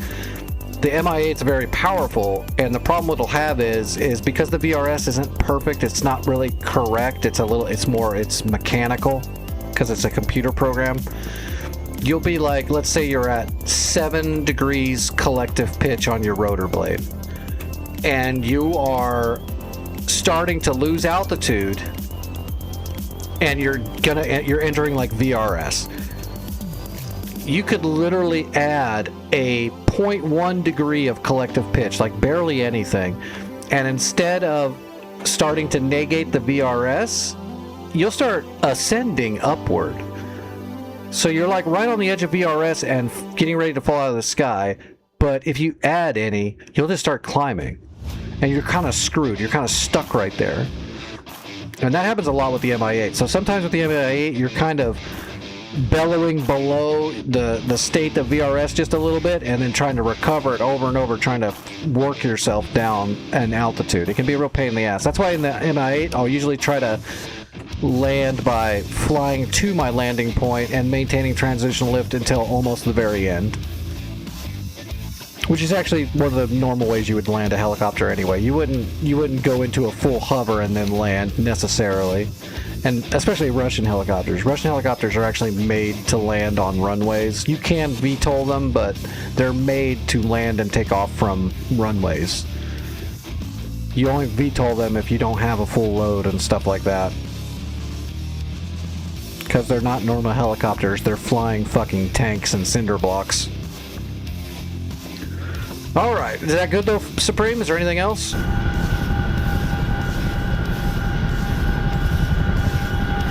Combat takeoff.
Oh yeah, one of the other things you can do, I don't always do it, mainly because it got broken,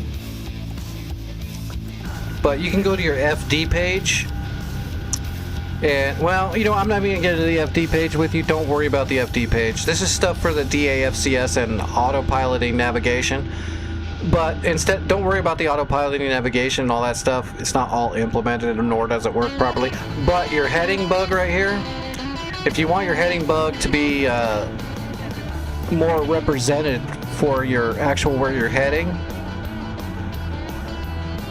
like right here, it looks like 31 and a half, so 315. So you can come down here and go 315 and pump it into your heading track, and that'll change your heading bug to that heading, and that's a lot easier to spot from a glance. So you can change your heading bug by just pumping in the actual heading number.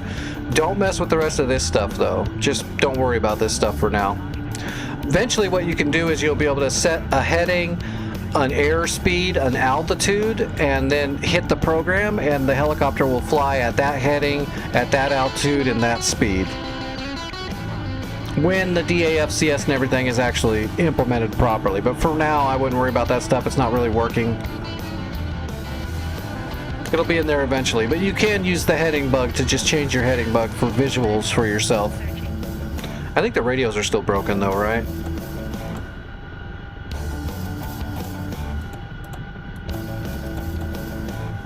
Yeah, radios are still broke. Radios are still busted.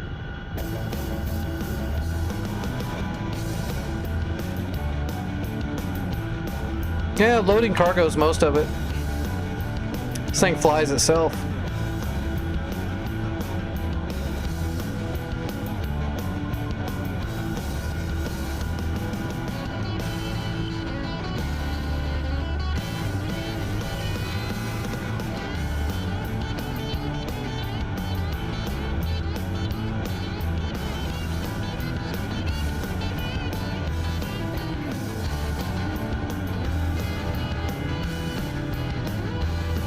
All right, tomorrow on the warm-up, we're gonna grab the Dora and we're gonna test the airburst rockets on buildings and see if we can destroy some buildings with those rockets on the warm-up.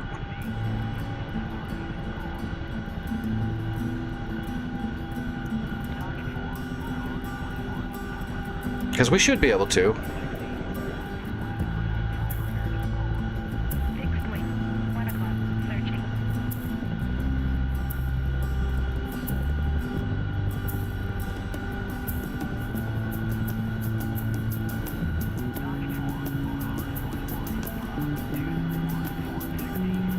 Alright, anyway, let's see who's flying. I'm gonna get you guys rated over somewhere. I'm gonna jump off here so I can, I gotta draw some more blood and deal with this. With this nonsense. I need a new body. Alright, let me see. Who is flying?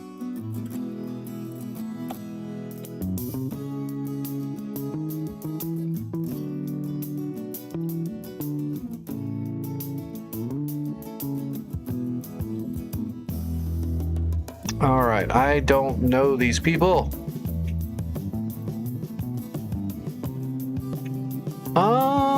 Air Larry Z. Sure, that works.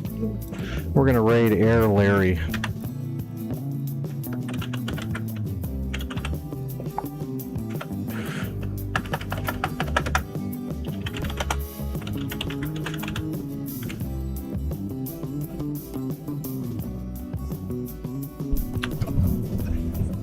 Beard, all you have to do is ask. If you let me know ahead of time, I usually try to make time within a day or two to help people when they need help with stuff. You just have to let me know. I don't mind doing it. Shit, my streams used to just be mainly doing workshops like every other stream. So I don't mind at all. That's why that's literally why I started streaming, was to share aviation with people that wanted to learn more than anything else and give myself something to do. So you just have to ask. You can always just message me in Discord, or I have like a message box in the Discord that people can leave messages inside there that I can get, or you can just send me messages, you know, directly in Discord so I know, and I'll get to it. Alright, oh, I spelled it right. Alright. Raid incoming to Air Larry. Thanks for hanging out, everybody. Sorry I'm leaving about 45 minutes early, but my blood's being stupid. So YouTube people, thanks for hanging out. The full screen, full resolution VOD of the stream will be up. I also converted all of all the full screen, full resolution VODs that I'm sending over to YouTube. I also have a show channel over there on the YouTube channel, like a show playlist that has all of the full screen, full resolution VODs of all the streams in one spot there.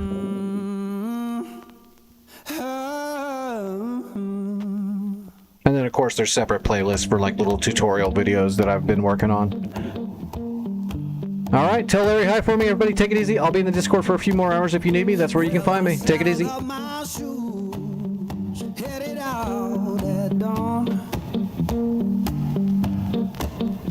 Yeah, I saddled up my shoes.